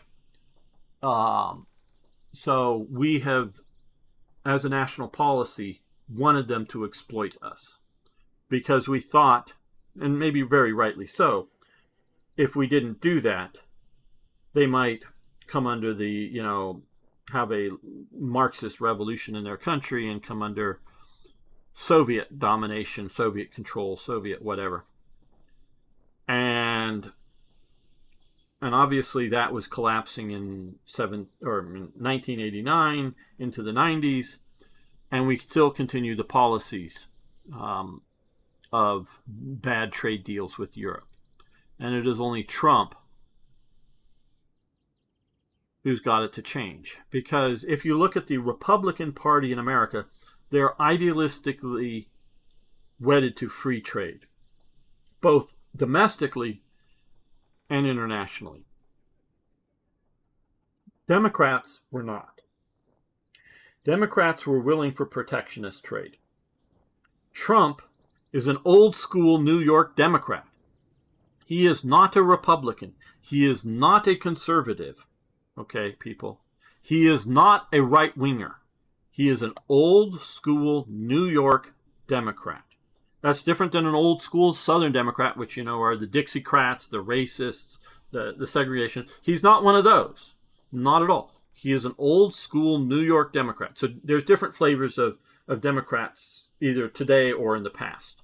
But he is an old school New York Democrat, which believed in protectionism because they believed in unionism and they wanted to protect the unions. They wanted to protect the industry of the unions. And it was the Republicans that were anti-union and pro-free trade. Well, Trump is old school Democrat. And that explains sort of that going on. Okay, guys, I know I've expressed my opinion that the world is changing.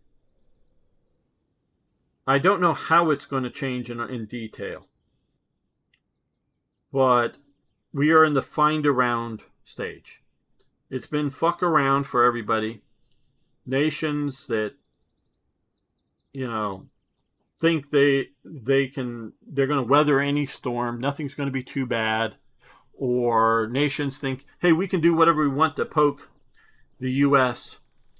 No, they may do something a little bit bad to us, but nothing too bad.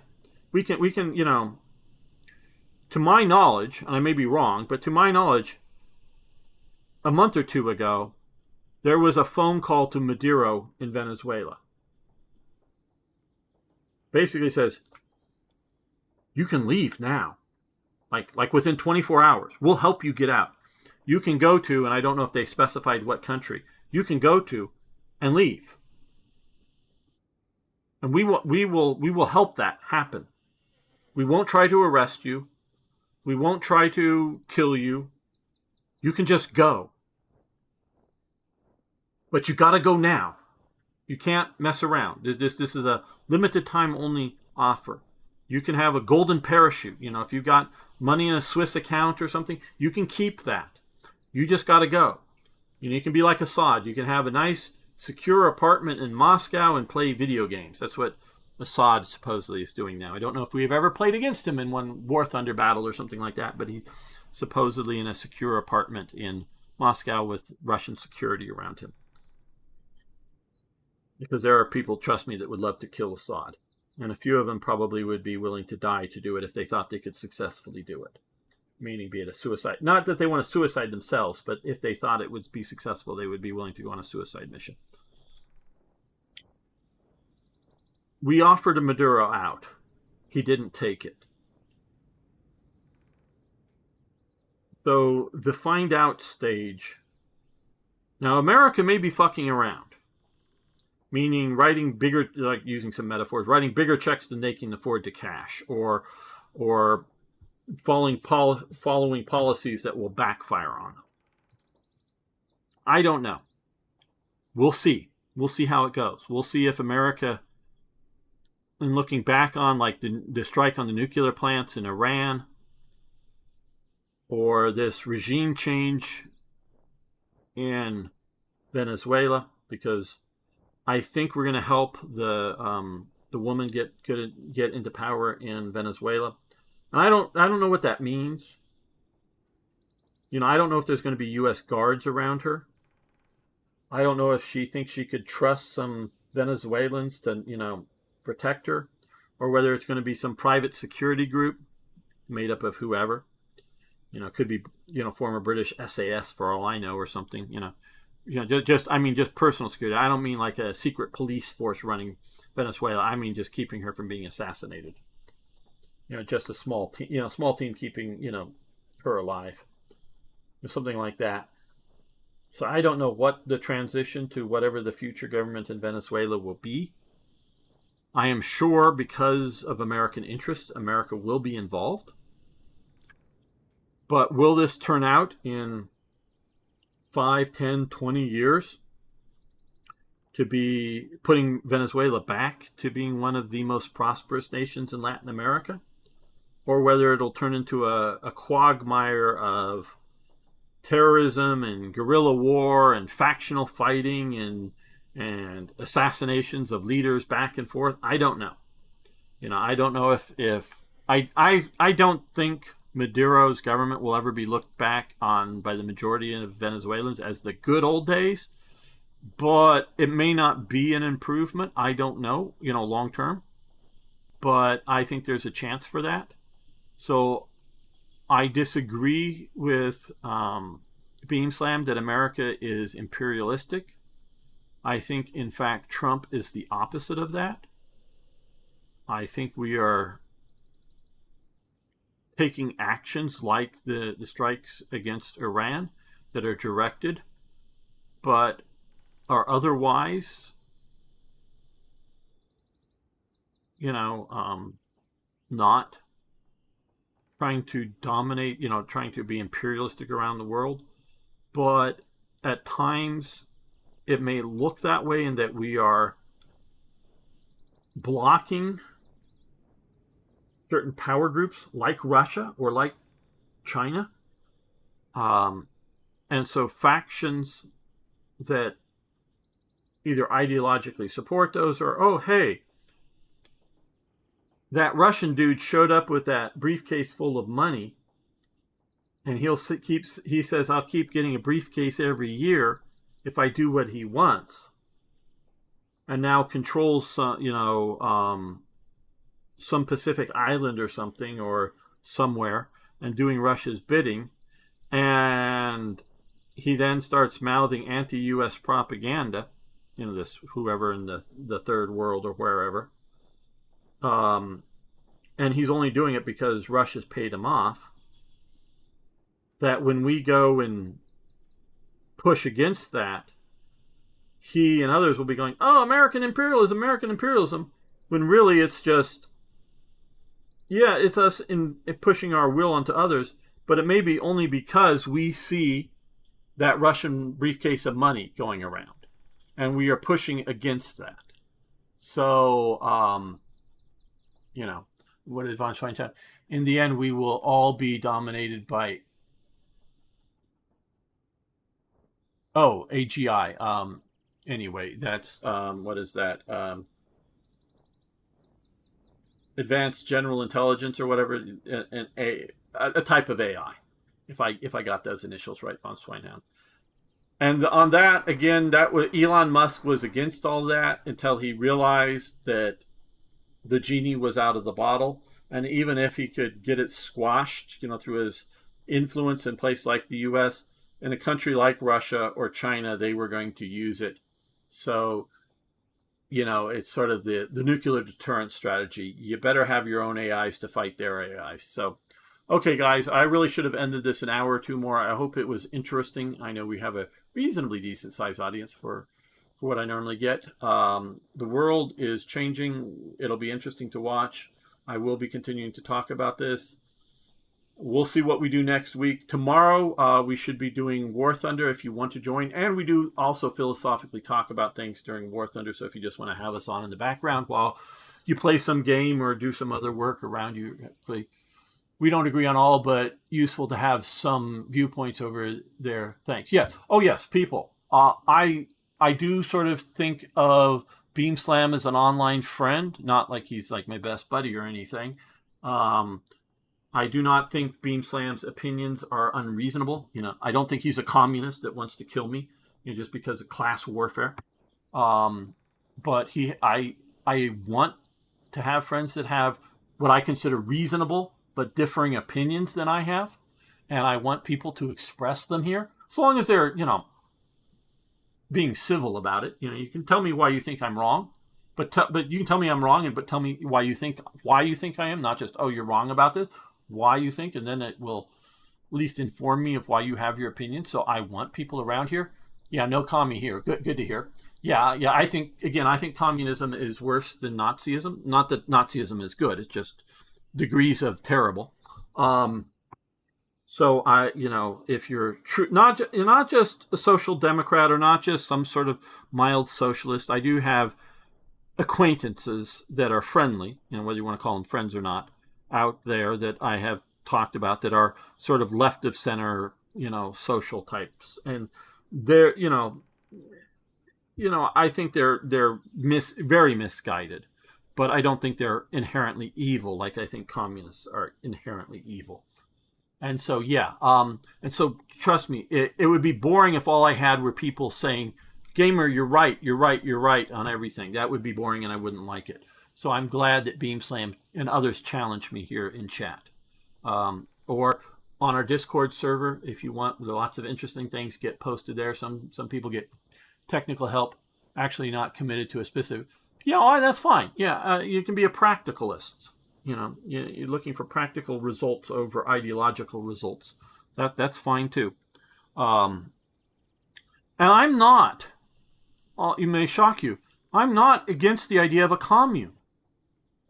And I sort of call that communalism, not communism, but communalism. But that is a voluntary agreement of a group of people to work in common with a set of guidelines or rules or whatever that share resources.